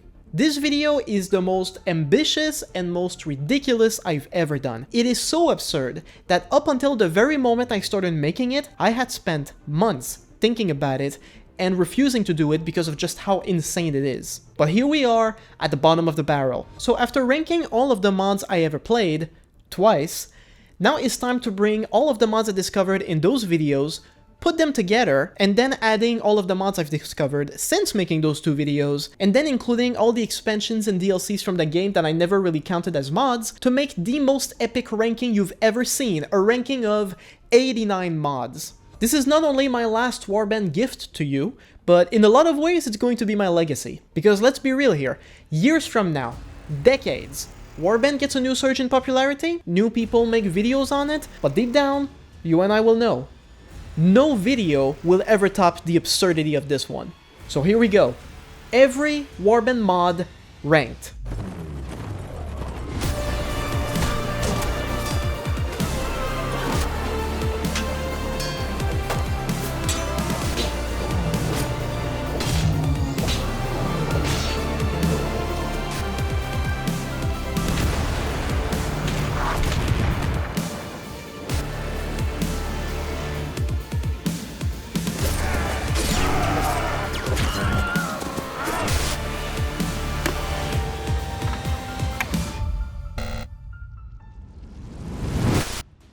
Before we get started though, I have to make a couple of disclaimers, and then I'll explain how the mods are ranked, and then we'll actually do the ranking. So first disclaimer, this ranking is not objective by any means. I had someone comment once that they wished I would make objective rankings rather than with my biases. And this is really dumb because what makes a good mod will depend by and large on what players look for in a mod, on the sentimental value, on their personal tastes. You can't rank art objectively when art by design is subjective. That being said, I had a specific way of ranking the mods to try and narrow it down for my personal taste as much as possible, while also taking into consideration the overall quality of the mod itself. So while doing this ranking, a lot of my opinions changed. Some mods that initially had a lot of novelty and ranked highly in previous videos don't really have that anymore, and so they fell further back. Some mods are very similar from one another, and how I rank them largely depends on which mod I discovered first. And some mods I just don't like, even if they're really good because of personal preferences. So ranking 89 mods by design cannot be fair or objective. Some mods will look like they should rank much higher, and others much lower, but that's just inevitable. Second disclaimer, I am not literally ranking every Warband mod there is, okay? Just the ones I've played over the past few years. So there are still a lot of mods that will not be covered here, so at the risk of someone pointing them out, here are some mods or games or DLCs not included in the ranking. For starters, there's Blood and Gold Caribbean and Gloria Sinica. Both games are Warband clones that you can find on Steam. Officially, they are not part of Warband or Mountain Blade as a whole, so they're not included. There's also many mods that people recommended that I could either not find, or they were too unstable for me to play. The former include The Gathering Storm, East 1135, and Imperial Rome. If those mods exist, I could not find them. And mods that crashed too much to review include Gangs of Glasgow and Lords and Realms. I'm also not a multiplayer kinda guy at all, so any game or mod that is exclusively multiplayer I avoid like the plague. So a popular mod not ranked here is Bear Force 2. This is a Star Wars multiplayer mod that is still active to this day. I don't know of any other multiplayer mods, but whichever one you can think of, I assure you, you won't find it in this video. Also, the one Warband DLC not included here is Napoleonic Wars for the same reason. It's only multiplayer, so I don't care, I'm not buying it. With the disclaimers out of the way, here's how I ranked everything. In part 1, we have the mods that are either too dumb, too wacky, or too experimental to have any kind of substantial replay value. They might be very impressive at first, but they hardly have more than 10 minutes worth of gameplay before they either run out of stuff or crash. In part 2, which is the longest section, these are mods that either have a cool aesthetic but often lack depth, or they're pretty cool but somewhat incomplete. So these can make for a good time but tend to lack replay value. In part 3, these are generally good mods with lots of replayability, but so similar from other mods I've played before that they felt very repetitive. So from here, it's already going to be highly subjective, since it largely depends on the other mods that I discovered first. In part 4, these are fairly solid mods all around that for any given personal reason, just aren't for me, so this part will also be highly contested. In part 5, this is where we get at the pretty good mods that are overall solid, complete, have few bugs, but that might still miss in a few areas for me personally. In part 6 though, those are mods that I think are really good and really high quality that I strongly recommend that everyone gives a try. And finally, in part 7, my top picks. These are all solid, massive, ambitious, and stable, but also taken into consideration here is my nostalgia for some of these mods that I've been playing for years. These have shaped my preferences, and several of them make up a bulk of my playtime on Warband. So this is it. We have the mods, we have the setup. Let's do this. So at number 89, this is CSGO but Warband. And the title here is pretty self-explanatory. It's literally CSGO ported to Warband. However, there's no multiplayer, there's no battle royale of any kind, you just spawn in, you have the cool gun animations, but besides that there's nothing to do. In fact, NPCs barely even respawn at all, and sometimes you might even spawn outside of the map. So it's a pretty funny mod, but there's really not much to it. Similarly, at number 88, we have KOF, which stands for King of Fighters. As far as I know, King of Fighters is a series of fighting games, and in this mod, it's basically, what if we had a 2D character in the 3D world of Warband? And that goes about as well as you'd expect. It's pretty funny when you look at it, but again, there's not much to it. Number 87 is a little better though. This is Warcraft 3 but Warband. And this one is actually pretty impressive, from the scenery, to the items, to the actual units from the game, probably the best looking of them all. However, the creative choice of adding the Warcraft 3 HUD on the bottom of the screen basically makes your character impossible to see. I could forgive it if the mod was at least stable, but while it looks pretty cool, it's also very prone to crashes. That said, I've noticed that the mod is updated fairly often on ModDB, so you could give it a try, maybe it's better now.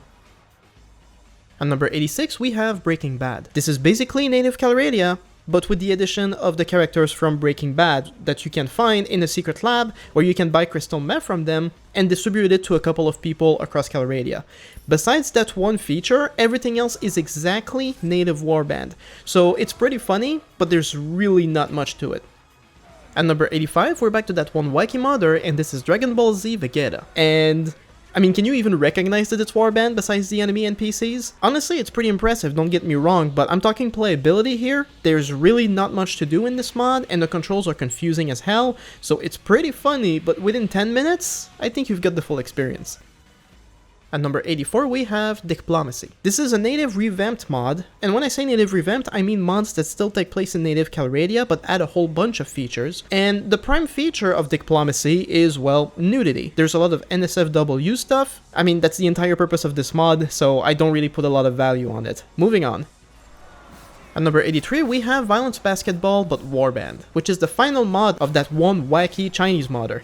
And this one, of all of the mods, is the most playable. And really the entire point of this mod is that you go all across Calradia and you play matches of either basketball or soccer. Not gonna lie, it's pretty funny, and in a previous ranking, because of how surprisingly well this mod works, I ended up ranking it fairly high for being very original. But once again, like after 10 minutes of playing, there's really not much new to it. In this category, we start at number 82 with Explorer. And Explorer was a very interesting experiment. So in Explorer, the concept is essentially, what if you had Warband but without a world map? So you want to travel from town to town, you actually have to explore the countryside. And the bandits you come across will just attack you out of nowhere instead of warning you, instead of being able to see them coming. And in that sense, it makes for a fairly interesting experience, but what this mod really made clear is that Warband really does need a world map in order to work properly.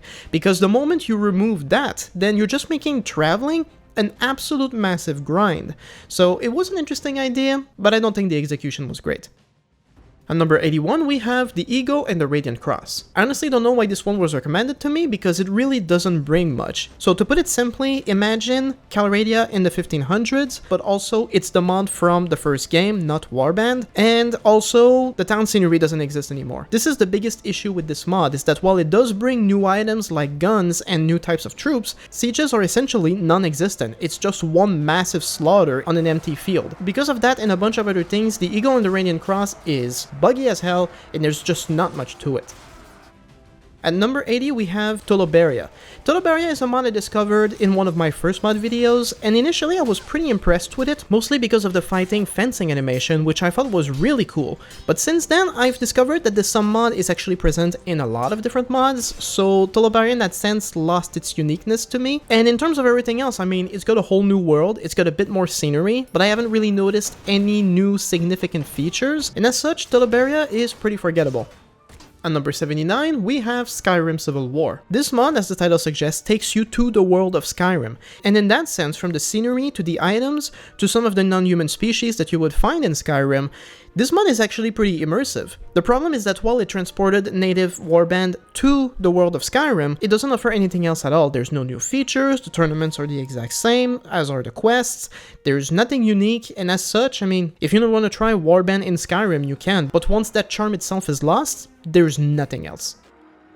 At number 78, we have the Triple Alliance. This one was actually in my backlog, and I reviewed it specifically to add it to this ranking, and yeah, as you can see, it doesn't rank really high. So the Triple Alliance is set in South America and centers on the fight for independence of the Republic of Paraguay. So it's the 1800s, there's guns, there's grenades, there's a lot of new scenery, and in that sense, the mod is pretty solid. The one thing that I noticed though when I was playing it is just how wildly inaccurate the enemy AI is. I mean, you can see it right here for yourself. I brought my firing line so close to the enemy and they still couldn't land a hit. The AI in this mod are worse than stormtroopers, and because of that, I just ended up abusing the crap out of the enemy. Even in a siege where they outnumbered me 4-1, I just rolled through them like a bulldozer. As such, the mod has a pretty cool setting, don't get me wrong, but the AI really needs to be fixed on this because it makes battles practically impossible to lose.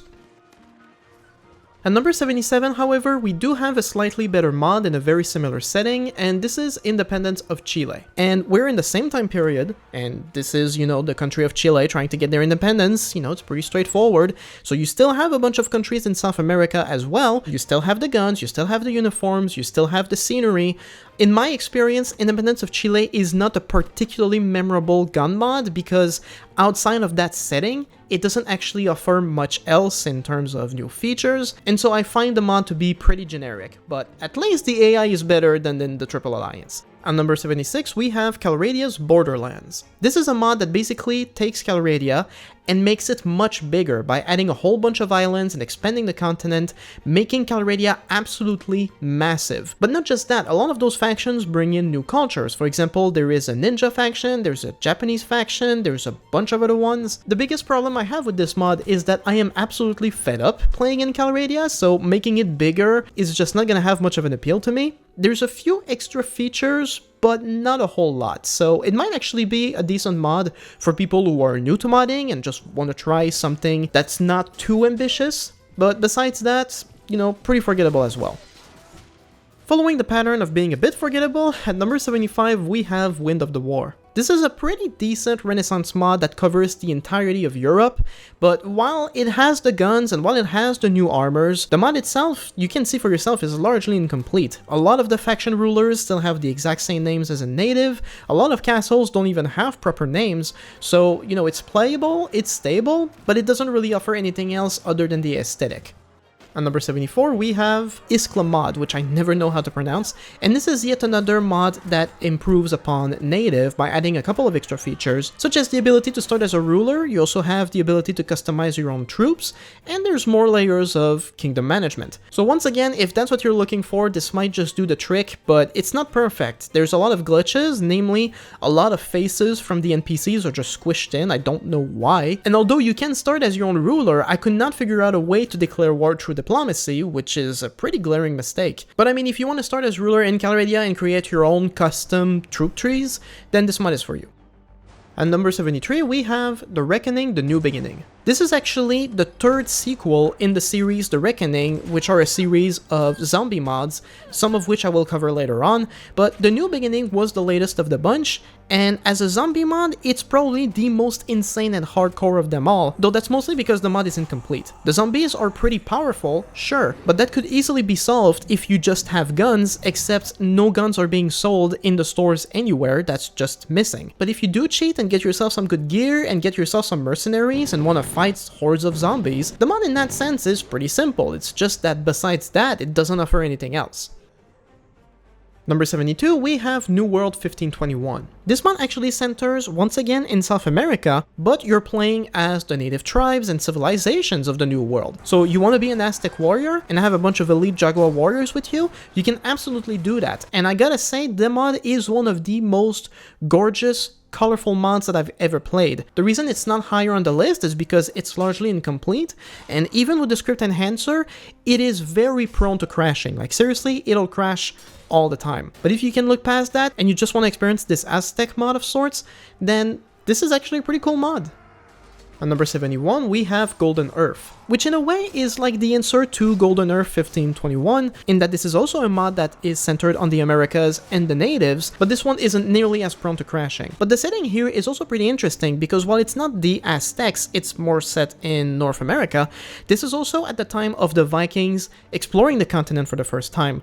So the items, the scenery, the music, and the vibe overall is very similar to Viking Conquest, in fact. It's just that you're a Viking, and you're in North America fighting the natives. Similarly, you could also join the natives and fight off the Vikings and kick them off your land. So it's a pretty cool mod in that concept. The problem is that, once again, there aren't that many gameplay changes, and the map is actually so big and vast that it also tends to be very sparse. There's not a lot of bandits, there's just not a whole lot to do. But if you like this setting, then, give it a shot, it's actually pretty cool.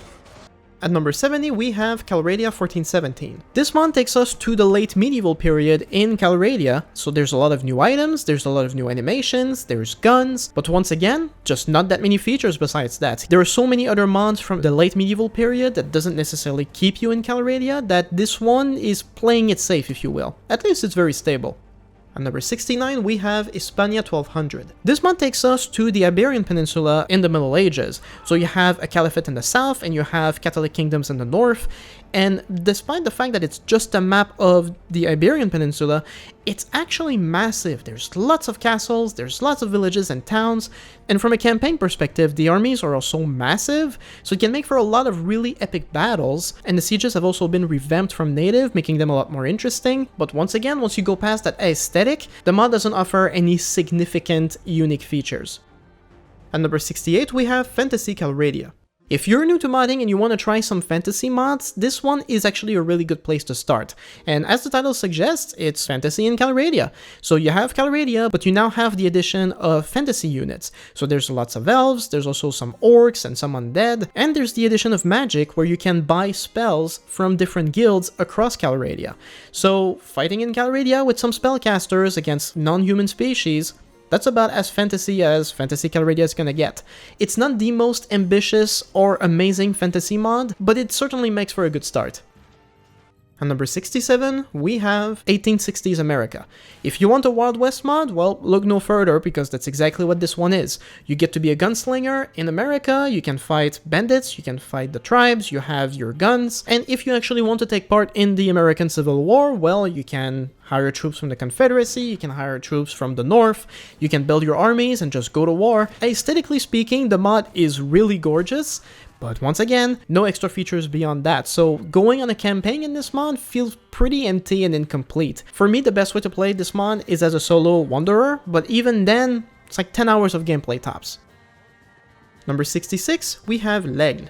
L'Aigle is based on the Napoleonic Wars in the early 1800s in Europe, so we have a massive map of Europe, and historically speaking, in terms of immersion, this mod is drop dead gorgeous. It's actually one of the most gorgeous mods there is. The problem with this mod is that it's very much centered on guns, and it very much went out of its way to make guns deadly but wildly inaccurate. So while it's cool aesthetically, the biggest problem with this mod is that battles will tend to drag on for a very long time, especially because the AI is phenomenally bad. He never forms a proper line, instead he will just charge. But because troops can't reload their guns and walk at the same time, a lot of battles just end up being stuck into place. So L'Aigle is a very beautiful mod, but in terms of gun mods, it's actually pretty weak.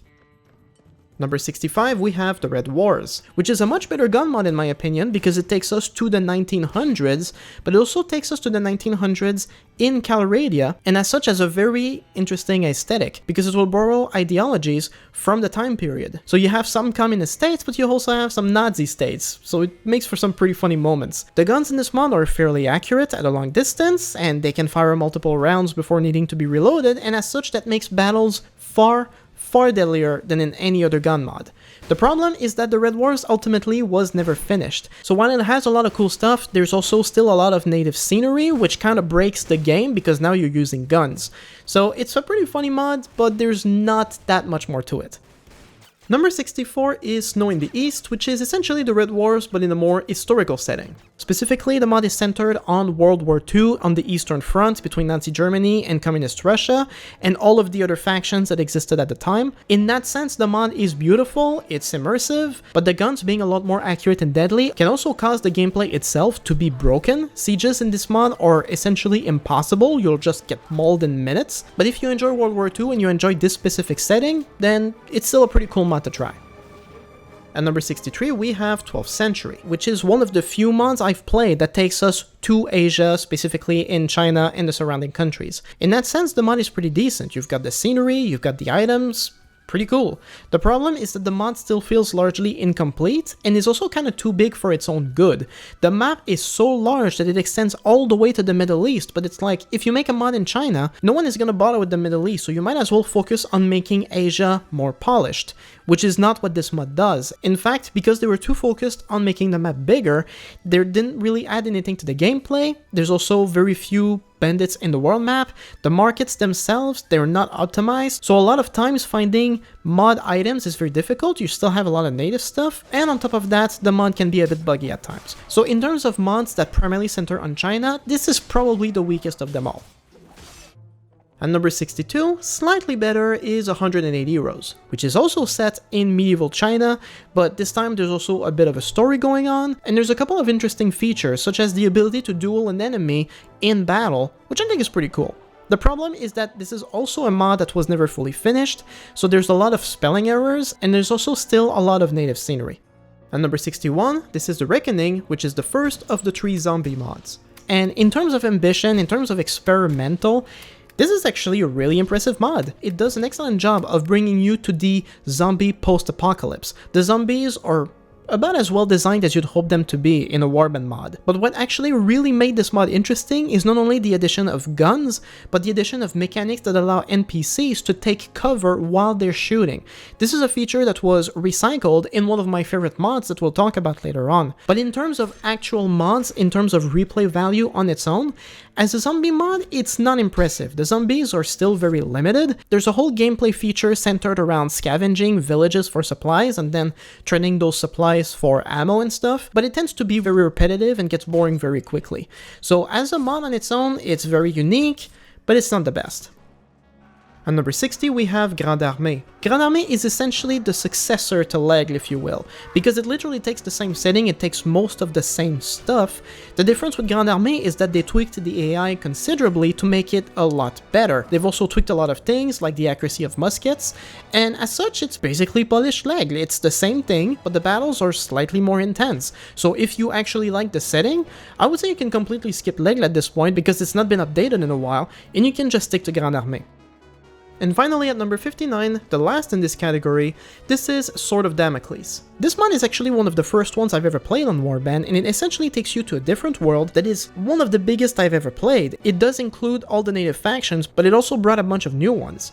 There's a lot of new items, there's the addition of guns, and overall, it's a pretty solid mod for what it intended to do. This is also, to my knowledge, one of the first mods to introduce new projects that you can build in towns and castles, and there's a lot of variety here that can be found in other mods that were made afterwards. But in fact, one of my favorite features from this mod is the fact that it skipped through a lot of the grind that you get in other mods by just making everything much bigger. So if you wanted to make a lot of money in a tournament, you can bet a lot more and by extent win a lot more, so you can make a fortune very quickly. Similarly, if you want to recruit troops, you're not limited to like a group of 5 mercenaries or a group of 5 recruits. In Sword of Damocles, when you recruit in a tavern, you'll often have like 200 mercenaries that you can hire on the spot. And this really does encourage you as the player to just carelessly throw your men into the fire because you don't really care. As soon as you need more troops, you can just hire them in bulk easily and quickly.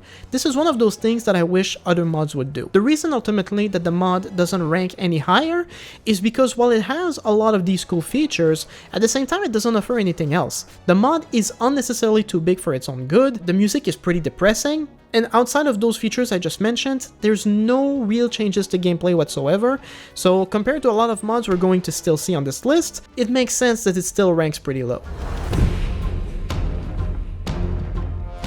But okay, now we're moving to the good but redundant mods, and there's still so many more to go.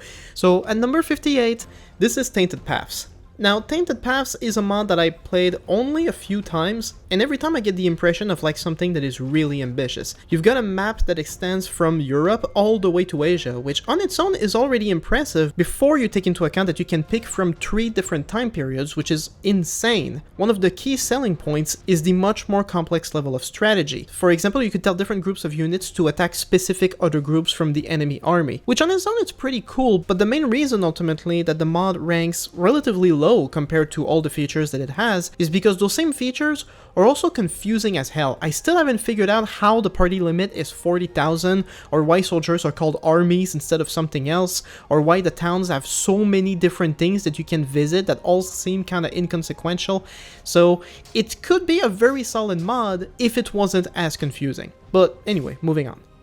On number 57, we have A New Dawn. A New Dawn, much like Calradia Borderlands or Iskla mod, is one of the mini mods that only aim to improve native, and as such these types of mods tend to be very redundant for me. One of the things I did enjoy a lot about the mod was how they improved the horse damage for charging. This is something that every mod should do, honestly, just being able to bulldoze through troops with a cavalry charge, that'd be pretty cool. But one of the main things that is memorable of A New Dawn is the fact that large groups of bandits can form up and eventually take towns, and from there create their own factions. So there's a lot of potential for chaos in this mod, and if that's your thing, then go for it. But speaking of redundant mods that just improve upon native, number 56 is Native New Design. I do appreciate it slightly above A New Dawn just because I found the few features that it did bring up to be a little more appealing to me. Namely, combat just feels a lot more hardcore, there's lots of new sound effects, there's new troop trees that you can mess around with. The only real issue I had with this mod really was that using ships was a bit buggy, but that was a while ago, I'm sure it got updated and fixed. At number 55, we have Flores Evolved, which also has a lot of features of its own. As to why it's better than Native New Design or A New Dawn, again, it's highly subjective. What I think I like most about it is that it just feels refreshed, you know, there's more music, there's lots of different things going on. It's just a refreshed vibe, really. It also boasts on ModDB that you could technically have people join you online onto your campaign, which does sound pretty cool, but I've never bothered to try it. Maybe you could with your friends, you know, it's up to you. On number 54, we have Sands of Faith, and this is the first of several mods based on the Crusades that we're talking about. Of all of those, I think Sands of Faith is like the first, so a lot of the other mods are based off of that one, and I mean, it's a Crusade mod, and it's about as good as you'd expect it to be. There's lots of new units, you've got the Middle East for a map, there's a couple of new features. Honestly, it's pretty good, but I do think there are better Crusade mods out there, so this one is a little redundant, but you can't go wrong either way. At number 53, we have Diplomacy for Ledum Reloaded. I really mean it when this is redundant, because this is just another mod that improves upon native. So it's got a bunch of new features. I think the most memorable one of them is the cool siege towers when going on a siege. But at this point, again, when it comes to playing native with a couple of extra mods on top of it, between this one, the ones I already mentioned, and the ones I still have to mention, it's going to be highly subjective. At number 52, we have Kalarat Gur. Now, Kalarat Gur is also a mod based on native that adds a couple of extra features, but it at least has a central quest. And in this central quest, the goal is to become Kalarat Gur, which is like the Calradian Emperor. And you do that by finding relics that some bandits hide, and once you do, like, all the other factions are going to go to war against you. So it makes for a very interesting, challenging premise, if that's your thing. The only issue is, the spelling is a bit off, and the mod can get grindy. At number 51, we have Medieval Conquest. Medieval Conquest is a mod based off of 1257 AD, which is one of the biggest medieval mods for Warband that I have yet to mention. You can imagine why. But essentially, if you wanted 1257 AD with a bit more features on top of it, well, Medieval Conquest is going to be for you. But overall, that's all it is. It's a massive map of Europe. You can start as a nobleman, you can start as a commoner, or you can start as the ruler of a faction. So there's lots of stuff going on, and it's pretty good, but because it's based off another mod, it's also pretty redundant. At number 50, we have Deeds of Arms and Chivalry, which, much like Medieval Conquest is based off another mod, this one is also based on a mod that I have yet to bring up. But if Medieval Conquest takes all of Europe, Deeds of Arms and Chivalry is specifically focused on France during the 100 Years' Wars in the late medieval period. As such, you've got everything you can ask for. You can also start as a ruler. It's overall pretty good, but again, I have to think of it as redundant because it's just a few changes from an already pretty solid mod that did most of the work itself anyway.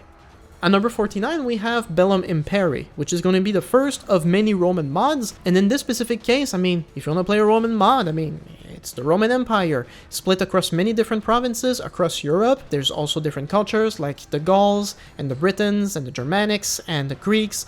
I don't really recall if this mod had any, like, significant features, but it's a Roman mod, it's pretty solid, so if you want to try a simple Roman mod, that Bellum Imperi is going to be it. At number 48, you have Banner Page, which is going to be, for a lot of people, the definitive mod that improves upon native Warband. So everything I've mentioned so far about all these other mods, well, Banner Page, for a lot of people, me included, feels like the most optimized of them all. It's got all kinds of crazy features, it's got lots of new gear, it's got lots of new music, new quests, multiple options to start a new game. Of all the mods in this category, it probably feels like the most redundant at this point, but of all the redundant mods, that's probably the best of them.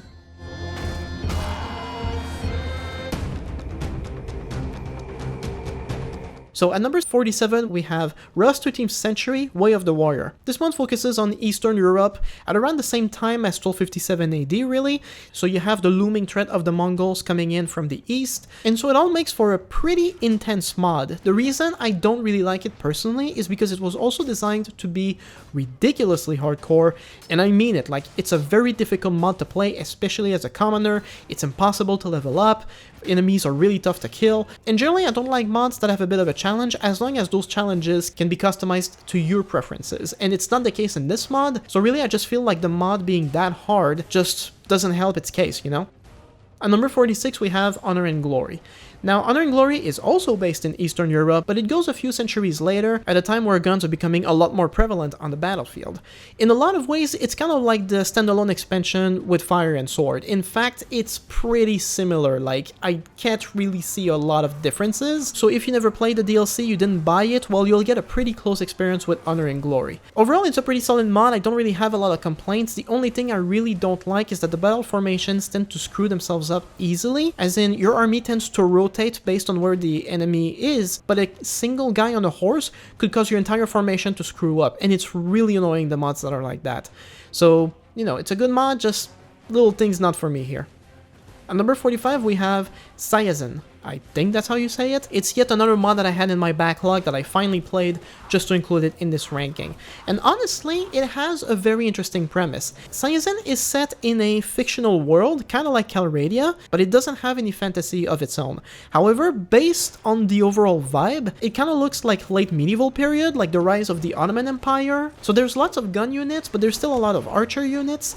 And while you have all these advanced empires fighting, you also have a lot of other factions that are a lot less advanced, so it can make for a very intense campaign. There's also several layers of kingdom management, and if you want, as one of the story options, you can choose to be the ruler of a specific faction, and then you have like your own unique challenges around that. Honestly, it's a really good mod. The only thing that really ruined it for me is the chronic low morale of armies, how impossible it is to raise it up, and just how easily, because of this, armies will rout in battle. I mean, seriously, as soon as I started the first game, my army's morale was already set to terrible, so I already had a bunch of soldiers deserting, and as soon as I got into battle, the slightest contact with the enemy army immediately causes a rout. And I'm not even sure how tied that is to morale, because I did manage to raise it later, but the same thing would still happen. I mean, look at this.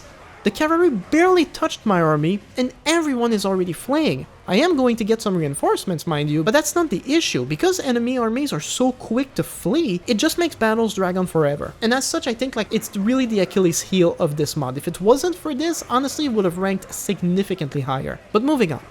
At number 44, we have In the Name of Jerusalem. Until like last year, In the Name of Jerusalem was probably the best Crusade mod that you could ask me about. Set during the Third Crusade specifically, it's a very immersive mod, the scenery is on point, we even got new siege gameplay involving different siege engines, which I think is really cool. The battles are just hardcore, there's an interesting routing system where troops are more likely to rout if they suffer casualties very quickly. The only thing that makes this mod difficult, in my opinion, is the fact that until you're an actual lord, you can't even recruit units and villages. You can only rely on mercenaries, which really makes it hard for no good reason, in my opinion. At number 43, we have Legacy of the Dragon. This is a fantasy mod that is very much, in fact, like Fantasy Calradia. So there's a lot of non-human species, and you can also unlock a lot of spells by going to different guilds. The main exception in Legacy of the Dragon being that you're in a fresh new world with its own lore, and there's also a central quest that you can do to get lots of money that you can then use to buy some very expensive high-end gear. There's also dragons, but let's face it, they're not impressive. And I'm just not that invested into the world itself, but as far as fantasy mods goes, it's a pretty good one nonetheless.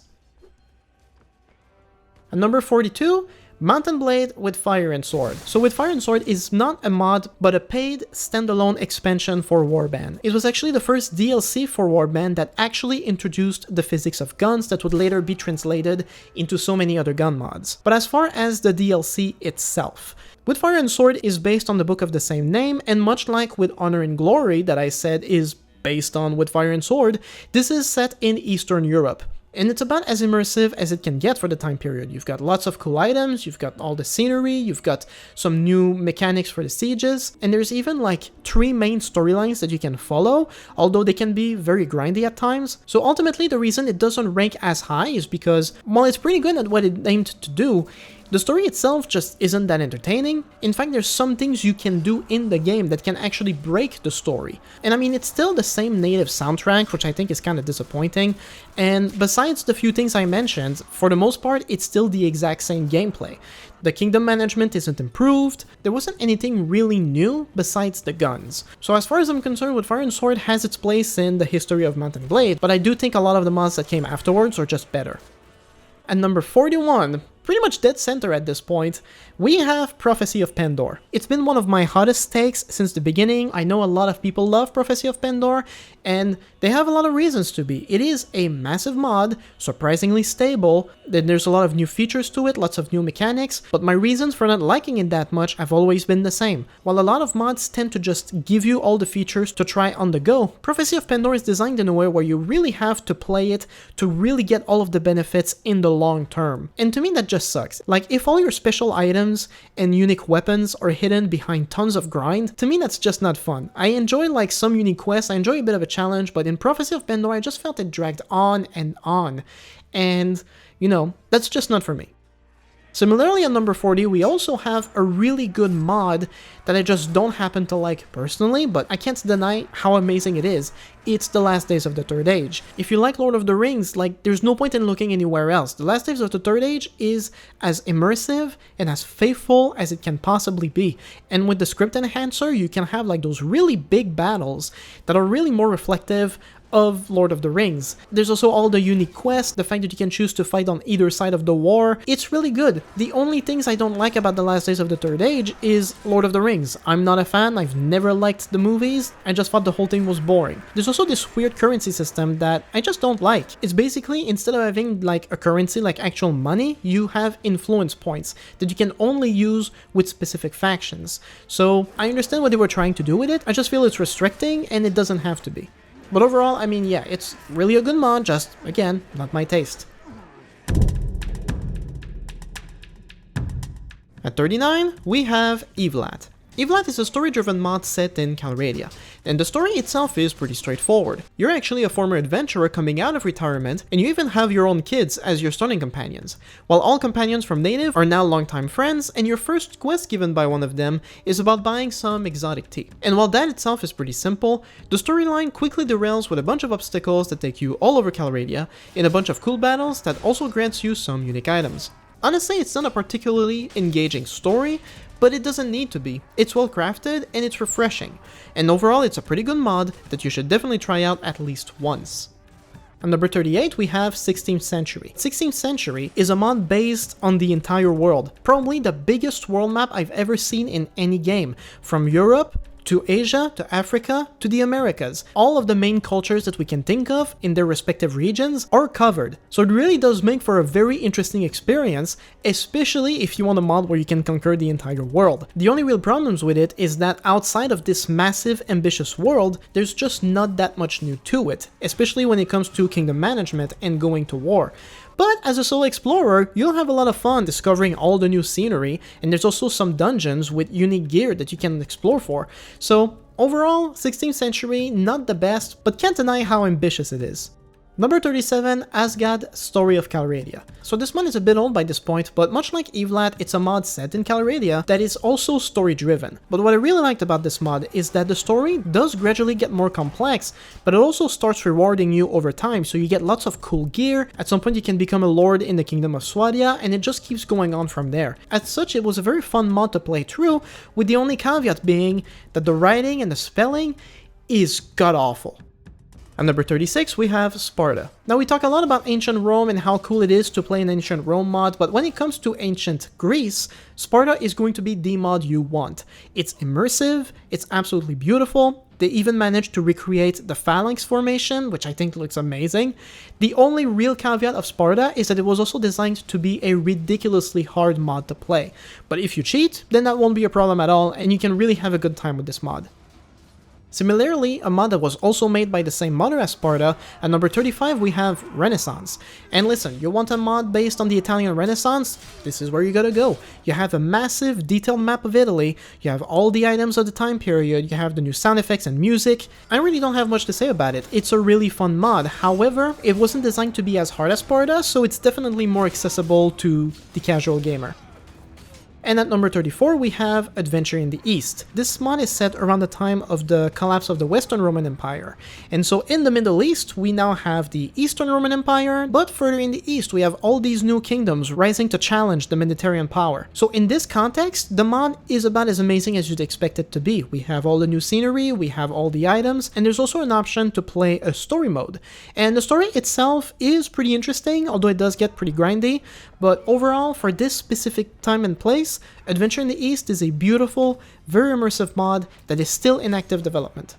At number 33 we have Crusades and Jihads, and this here is probably my favorite Crusade mod, mostly because it is far more story driven than the other ones, but it's also got some cool animation, it's got some cool music, the Crusade factions are very immersive, the scenery is just beautiful. The only real downside I've found to it is that it's a bit laggy, but if you play with the script enhancer, it should work just fine. And number 32, this is Age of Arthur. Age of Arthur is a mod based on Brittenwalda, a mod that will be mentioned much later, but essentially this is a mod based on the legend of King Arthur, so it's set in the UK during the Dark Ages. Because it's based on Brittenwalda, this means you have a huge map of the UK as well as northern France. The scenery is very immersive, you've got all the items of the time period, you've got new music. The mod also has a substantial layer of religion, where you can pick one religion and then declare war on the others, which I think was pretty cool. And of course you have King Arthur and all the characters, and you have a series of unique quests centered around that. So if you like the time period, if you like the history, and you like the legend of King Arthur, this mod is pretty good. The only thing I didn't like about it is that some of the sieges are a little buggy, but if you can look past that, then it's not a big deal. At number 31, we have Paradigm Worlds. Now, Paradigm World is probably the wackiest mod on Warband, but that's precisely what can make it really fun. So in Paradigm Worlds, this is set in a post-apocalyptic future where bioweapons have essentially completely destroyed the world. So you have all these crazy, wacky factions, from renewed medieval factions, to mutants, to zombies, to aliens, to all kinds of wacky stuff, really. Like, every time you play Paradigm Worlds, it's just one big WTF moment, but like I said, that's what makes it fun. On the downside, if you don't like this kind of whack, then Paradigm Worlds is not going to be great, but overall it's a pretty solid mod, I can't complain. At number 30, we have Age of Sword and Sorcery. And for this mod, I don't have a whole lot to say about it other than it's a very high quality mod. We have a beautiful, huge new world, we have lots of dungeons to explore, there's some great implementation of magic, there's that fencing sword animation I like, there's lots of guilds with lots of unique quests that you can join. The only drawback of Age of Sword and Sorcery is that a lot of the sieges can be buggy as hell, especially when the castles don't spawn. But you know, if you can look past that and you're not too concerned with kingdom management later in the game, then Age of Sword and Sorcery as a Warband mod is actually pretty solid.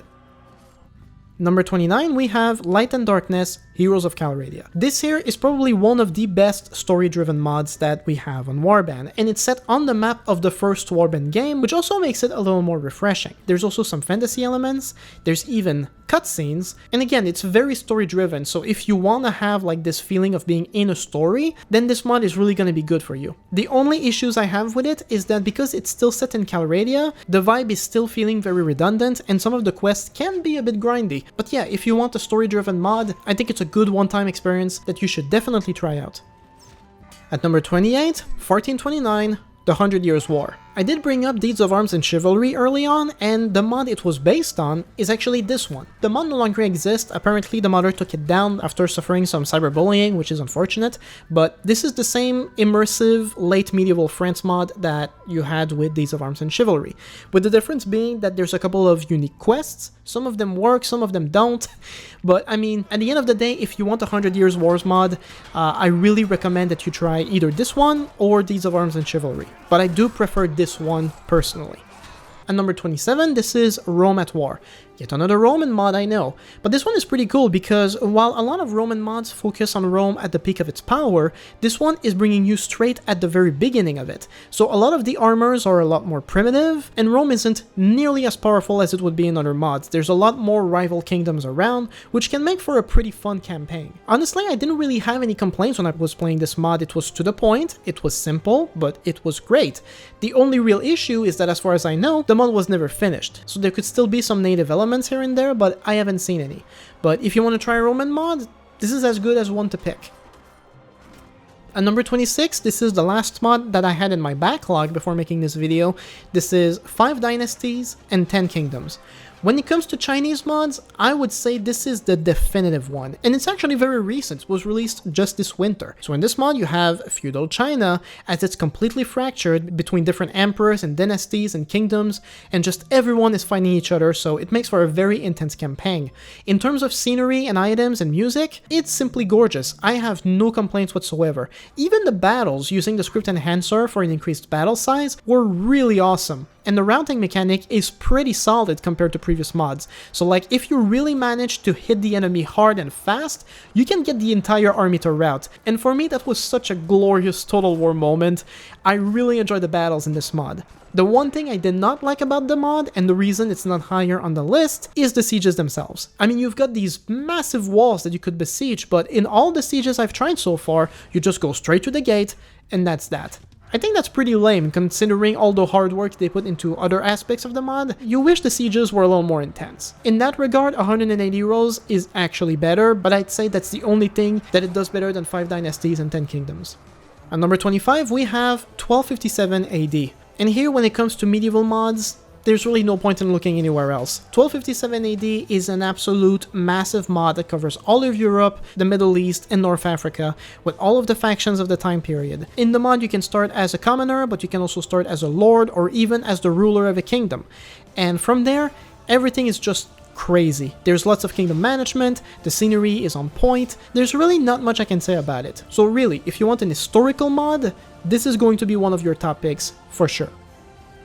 And finally, for the pretty good mods, at number 24, we have Chronicles of Might and Magic. In terms of fantasy mods, I really do like this one because of just the sheer variety in the fantasy elements. You have so many different types of mythological creatures and fantasy species in there that it's just a glorious melting pot the moment you get into any kind of battle. There's also lots of magic with different spells that have their own mechanics and textures, which I think is really cool. And like a lot of fantasy mods, this one also has dungeons that you can explore for unique loot all over the map, with the exception here that these dungeons have a lot of troops in there, but you can also bring your whole warband with you, so it makes for some absolutely epic raids.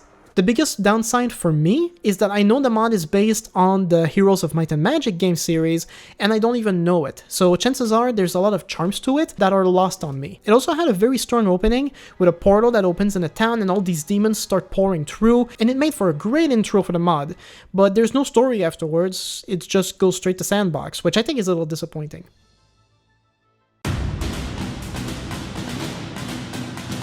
At number 23, we have The Reckoning 3rd Stage. This is the last one to cover in the Reckoning trilogy of zombie mods, and The Reckoning 3rd Stage is probably one of the most ridiculous but also most ambitious mods that I've ever seen on Warband. So as a post-apocalyptic zombie mod, well, we still have a lot of zombies, we still have a lot of guns, but the main difference in The Reckoning 3rd Stage is that we also now have the addition of motorcycles, of cars, of helicopters, and even tanks. And because of all this, this is probably the mod that brings us the closest to an actual, like, modern combat mod. These can all make this mod absolutely awesome to play.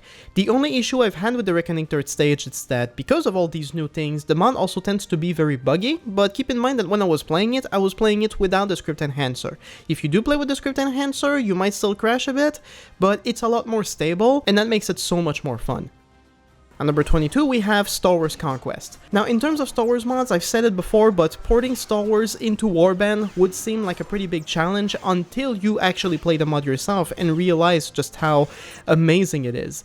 This mod recreated the entire galaxy of Star Wars. You've got all the planets with all of the scenery, you've got the laser rifles, you've got the stormtrooper outfits, you've got the lightsabers. Honestly, in terms of total conversion, Star Wars Conquest is a really solid mod, so if you enjoy Star Wars, look no further, you'll have a blast with this one. On number 21, we have Suvarnabhumi Mahayup. I think that's how you pronounce it, I have no idea. But this mod is a historical mod that takes us to Southeast Asia, specifically in Indonesia and Vietnam, you know, that whole area. And it's right at the time of the Spanish explorers also coming in as well. So in this mod, you've got this really big clash of cultures. As such, this is a very immersive mod that covers a slice of history that we don't hear much of, but it actually makes for a really amazing mod. Between the guns and the war elephants and the jungle scenery, honestly, it's really solid. I would say definitely give this one a try. At number 20, we have Nova Eras. This mod is one of my classics, and probably one of the best native revamped mod there is. In this mod, we're taken back to Calradia, but in the 1500s, at a time that, similarly to our own history, also aligns with exploration of the New World. So in Nova Eras, there's a whole new continent on the other side of Calradia that you can now explore, where there's native tribes and you can set up your own colonies. The really cool thing about Nova Eras is that it offers a lot of different ways of beating the game that doesn't revolve around just conquering. So there's a lot of trading options, you can start your own businesses, you can rent up apartments, and like I said, you can create your own colonies, which I think is pretty cool. There's also a couple of unique quests, there's lots of interesting music, and on top of that you have the time period that brings new scenery, new factions, new items. Overall, Nova Eras is a really solid mod, although it can be a bit of a learning curve to get all of its complexities. It's still worth it, really good mod overall. At number 19, we have Rising Sun. This mod takes us to Japan at the end of the samurai era, if you will. So there's a lot of industrialization, you have a lot of gun troops now, but you also have some samurai factions that are fighting against the modernization. Now obviously the mod is based on Gigokujo, which is a mod that I have yet to bring up, but in terms of gun mods, it's just a really fun one overall, and because it's based on Gigokujo, it's also very immersive, very beautiful all around, and it really just makes for a really fun gun mod. I don't have much to say about it. It's a gun mod set in industrial Japan, and it does a really good job of it. At number 18, we have American Civil War Revived. As the title suggests, this mod takes us to the Civil War in America in the 1860s, and honestly, it's an amazing mod overall. American Civil War Revived was designed specifically to have you play as the general of one of the leading armies in the conflict, and as such, you start with a massive party limit, you have lots of troops at your disposal, and the only objective here is to conquer the other half of America. The firing line works about as well as you'd expect. They added a lot of sound effects, so you hear a lot of death screams that are really unsettling. The mod is also very hardcore. As a single player, you don't have a lot of options, you really just gotta throw a lot of men into the fray, and it just makes the mod amazing overall. It's still in active development, they've been adding new scenery too, and the battles are just amazing. And once again, I don't have much to say, it's a really solid gun mod. But not as solid as number 17, which is Between Empires. Between Empires, in a lot of ways, is similar to American Civil War Revived, but instead it takes us to Europe between 1860 and 1914, the First World War. And this mod probably has the best implementation of artillery that I've ever seen in any mod. Add to that the semi-auto guns, the vast amount of troops you can get on either side, the ability to dig trenches, to get into trench warfare, and you have possibly one of the most hardcore gun mods there is. It's really well made, so between this mod, American Civil War, and Rising Sun, you have a lot of options when it comes to like large-scale gun battles. And yeah, I just think Between Empires is probably the best of them all, but it's also the most hardcore. At number 16, we have Touhou Gensokyo Warfare, which I've been told I'm pronouncing completely wrong, but you know what? No one corrected me, no one told me what's the real pronunciation, so I'm sticking to it.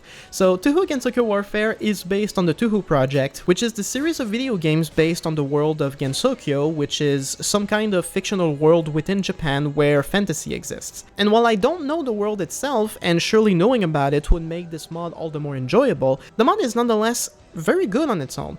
For starters, it adapts some kind of anime aesthetic, as I call it, and I think it works surprisingly well for Warband. There's also tons of new scenery, there's lots of items and music. It's overall a very charming mod, to be honest. And there's also a story mode, which is surprisingly complex. And so if you like the aesthetic, if you like the world, or if you want a story mod, well, Touhou Gensokyo Warfare offers all of these, and it does all of them very well.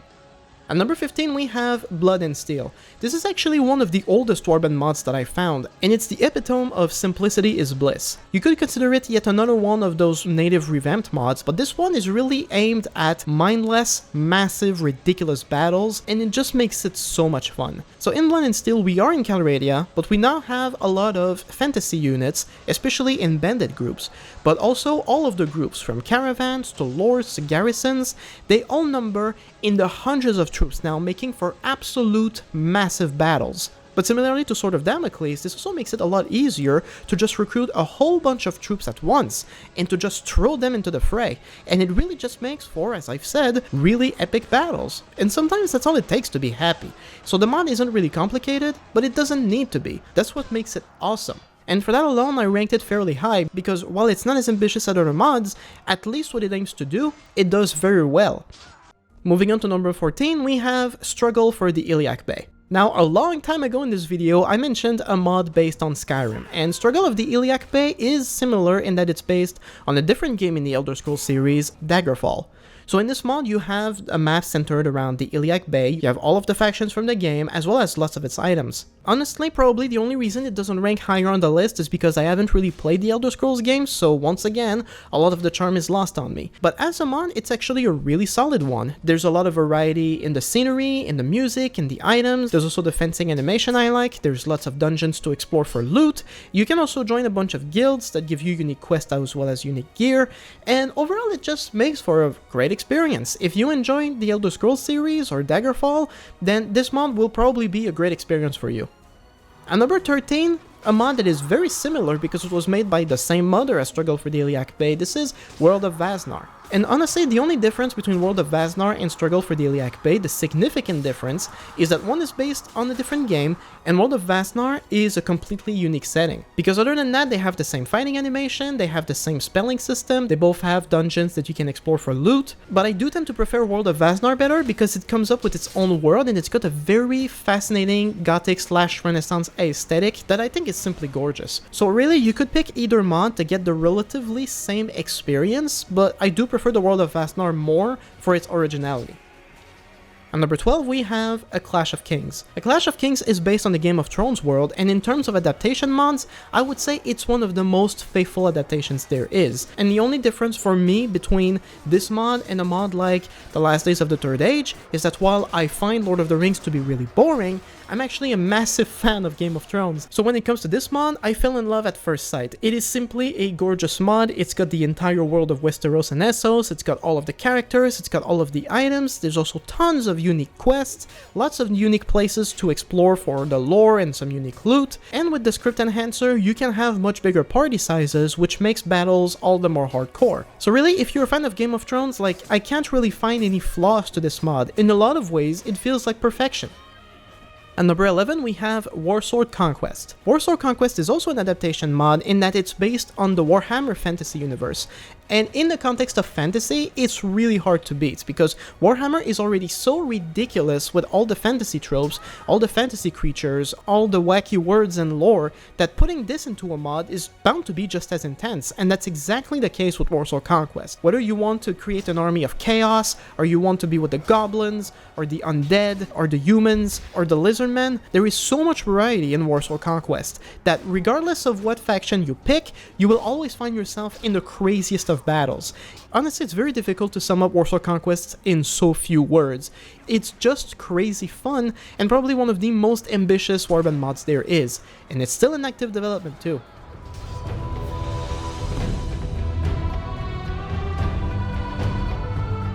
At number 10 we have Gegokujo. Gegokujo is the quintessential samurai mod for Warband. It's set in the 1600s, features an entire map of Japan with all of the clans from this historical period. In terms of scenery, of fighting animation, of music, of the weapons and armors, this mod is, in what it intends to do, basically perfection. For anyone new to Warband modding, I would really recommend this mod as a first tryout, because in a lot of ways it's still very similar to native Warband. It just adds a bunch of some mods on top of native. So in addition to being in Japan, you also have the freelancer mod, which allows you to enlist yourself into other lords' armies. It's got the diplomacy sub mod, which gives you more kingdom management layers, and it has gun units as well, so you can get used to mods with guns. It also went out of its way to create two troop trees between the Ashigarus, the peasant conscripts, and the samurai, the warrior class, which are more expensive but better trained. And the sieges are just so much fun with the Japanese castles, the way they are designed. Honestly, Gegokujo, in a lot of ways, it's fairly simple compared to other mods that brought more features, but the quality of the immersion cannot be compared. It is simply amazing. At number 9 we have Warzone Akron. Warzone Akron is a mod that was released just last winter, and it's basically a post-apocalyptic world primarily based on the Fallout universe, although Akron itself is a fictional world. But as a gun mod, I would say it's probably the best gun mod on Warband there is, mostly because it fixed a lot of the problems that other gun mods had. The ability to reload, the ability to aim and then fire, and it also borrowed the mechanic from the first Reckoning mod, where troops can actually use cover to fight from. As such, the mod is not necessarily as hardcore as mods like Between Empires or American Civil War Revived, but it doesn't need to be. This one, with its post-apocalyptic setting, the interesting items, and all of the different troops that you can have, this is the one gun mod in my top picks that I would definitely recommend. On number 8 we have Bones of Ragnvald. In terms of story-driven mod, Bones of Ragnvald is probably one of the most complex. It's got a fairly long story that is also very engaging, that also gives you a lot of history and lore into the world that it created. On top of that, it's a very solid fantasy mod with lots of fantasy species, especially the undead and those giant mutant spiders that I'm always raving on about. And it's got all the new items, it's got a lot of new scenery. So in a sense, if you want a hardcore mod that's got some dark undertones and you want it story-driven, Bones of Ragnvald is a mod I've been recommending for a long time. Another story-driven mod though that I just find more straightforward, lighter, and just as fun is at number 7 with Revenge of the Berserk. Revenge of the Berserk is based on the Berserk manga, and in this mod you play as the main character, Guts, which is a mercenary with a massive sword, and the entire point of the mod is just to follow along the story as you cut your way through hundreds of men. Honestly, it's a very good mod, and in terms of story-driven mods, it's also the most focused one. There's really not much room for sandbox in this mod. It's really story-driven, so you can just follow along and just have an absolute blast. So in terms of story-driven, plus the gameplay that I think is absolutely cool, I think Revenge of the Berserk is a really great mod that everyone should try. And number 6, this is Brittenwalda. Now, Brittenwalda is also a mod that I've praised and ranked highly many times in previous videos, and for good reason. Brittenwalda is centered around the UK in the Dark Ages, and as such the mod has some very dark, grim undertones, but at the same time there's lots of opportunity. There's a lot of faction in this mod, but they're all relatively small, which makes for a very intense world campaign. There's also a couple of small dungeons where you can get unique loot, but one of the distinguishing features of Brittenwalda that I've been wanting to see in every single mod is the ability to starve settlements out during sieges. In a lot of mods, besieging a castle, there's always like food stores, right? But they always last for like 100 days, which makes it impossible to just starve the garrison out. But in Brittenwalda, there are many options to starve a garrison out, and usually that's just a safer alternative than just a full-on assault. And Brittenwalda puts a lot of emphasis on that, and I just personally love this feature. I wish every mod had it. On top of all that, Brittenwalda is also famed for being ridiculously hardcore. It's got a lot of features like bleeding and permanent injuries that can really mess you up, but thankfully these settings can be turned off in the options if that's not your thing. But overall, I just really love this mod. It's intense, it's beautiful, it's got it all. And number 5, we have A World of Ice and Fire. A World of Ice and Fire is the second mod based on the Game of Thrones, and compared to A Clash of Kings, it's pretty similar in terms of quality. It's also got the massive map, it's got all the items, it's got all the unique quests, all the locations. The main difference between A World of Ice and Fire and A Clash of Kings is that A World of Ice and Fire is also based on Brittenwalda, in that it has the same hardcore features as well as the same siege mod, which again, I really love. So in terms of adaptation, it's really solid, and then it's also based on Brittenwalda, so what more can you ask? And number 4, we have 457 AD, Fall of the Western Roman Empire. This mod is also fairly recent, and as the title suggests, it's based around the collapse of the Western Roman Empire in the late 400s. So in this mod you have a full map of Europe, but you have a lot of rising factions that are slowly crippling down the Roman Empire. But on top of that, the mod is filled with all kinds of unique quests that you can find all over the place by just exploring. The immersion is also excellent from the fact that the modders themselves are massive history buffs that do a lot of extensive research on every single item that they incorporate in the mod. And at the end of the day, I mean, the battles are really intense, everything is just really cool in the mod. So when I first played it, I immediately fell in love with it, from all the unique features, to the complex layers of kingdom management, to the unique quests. I ain't got no complaints, this mod is amazing, and as far as I know, is still in active development. And number 3, we have Out Caesar, Out Nihil, which I'm positive I'm not pronouncing correctly. But in terms of ambitious mods, it's really hard to top this one. The mod is so big, it might as well be its own game. So this mod also takes us to the Roman Empire, but at the peak of its power, extending all the way from Britain in Europe to the Middle East and North Africa. The mod gives you many starting options, but if you start as Emperor, you immediately get tons of layers of kingdom management. So much so that I could never describe all of them in this one video. But the mod also offers tons of unique quests, and if you start as a commoner, you also have your own storyline that you can follow, which is amazing. So overall, in terms of Roman mods, it's probably the best out there. In terms of kingdom management, it's probably the most ambitious, and in terms of world map, it's also one of the biggest. So Out Caesar, Out Nihil is probably the biggest, meanest, most intense Warband mod there is. I would not recommend it if this is your first time modding, but if you've tried other mods for a while, this might just be the mod that challenges you the most. And number 2, this is Viking Conquest. In a lot of my modding videos, people are always like, well, how come you didn't bring up Viking Conquest? It's pretty good. And the main reason is because, as I say all the time, Viking Conquest, much like with Fire and Sword, is not a free mod, but a paid DLC. So I've never really thought of including it in rankings, but because this video is about ranking everything, well, here it is, and I'm putting it at number 2. So Viking Conquest is based on Brittenwalda. So for a bit of context, Brittenwalda was made by a group of enthusiastic modders, but when the devs behind Mountain Blade Warband actually saw the mod, they liked it so much that they reached out to the Brittenwalda team and they decided to collaborate together to make a DLC. So the Brittenwalda team created Viking Conquest, which is very similar in fact to Brittenwalda. It's almost the exact same time period, and while Brittenwalda is centered on the UK, Viking Conquest also brings some Nordic countries on top of it. And there's a couple of differences between Viking Conquest and Brittenwalda, but to name a few, Viking Conquest has a full story mode, which will keep you occupied for a good 10-15 hours. It's also introduced naval battles, which can be really cool if that's your thing, and the visuals have also been slightly improved, and there's a ton of tweaks as well. So if you've never played Brittenwalda and you go straight to Viking Conquest, you'll pretty much get the same experience and then some. If you've played Viking Conquest, well, the only thing that Brittenwalda really does better, in my opinion, is the recruiting system. The recruiting system in Viking Conquest is horrible, I don't know why they did it like that, but if you want more details, you can always check out my exclusive review on Viking Conquest. But overall, yeah, it's really solid. If I enjoyed Brittenwalda, I was bound to enjoy Viking Conquest, and thanks to the technical support it got from the devs, it's also one of the most stable experiences you will have on Warband, despite it being very big and ambitious.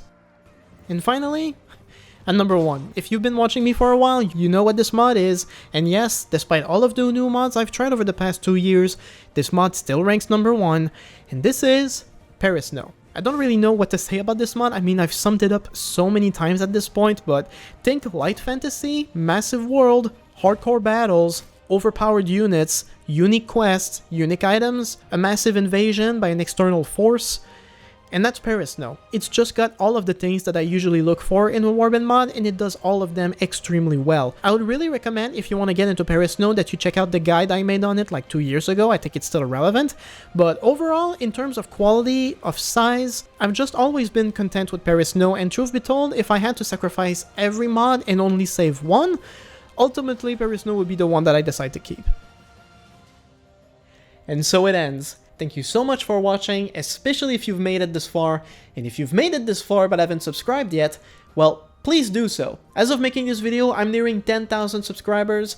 We gotta get there, every little bit helps. And if this is the first Warband mod video you've ever seen, well, you can still binge the other ones I've made, because almost every mod I've mentioned in this video has been reviewed more substantially in my previous videos, if you want to learn more. I've also done lots of special rankings based on certain thematics, so if you want to look at mods specifically from the angle of the best historical ones, the best fantasy ones, the best gun mods, I've made a whole bunch of videos like that. They're all on my channel, so knock yourself out. As for the future of this channel, I will still be making modding content, just not on Warband. If you like the sequel, Mountain Blade 2 Bannerlord, I've already made a lot of modding content of that one, so you can check that out as well. I've also done modding content for Fallout 4, and will probably do some more in the future, as well as a couple of other games I have in mind, so make sure to stick around for those. And if you want even more content that's not necessarily gaming, I've also been working on my second channel since the beginning of the year, so you can check that one out as well. But as far as Warband goes, yep, this is the finale. It's been quite the adventure, so thanks again for watching, and I'll see you next time.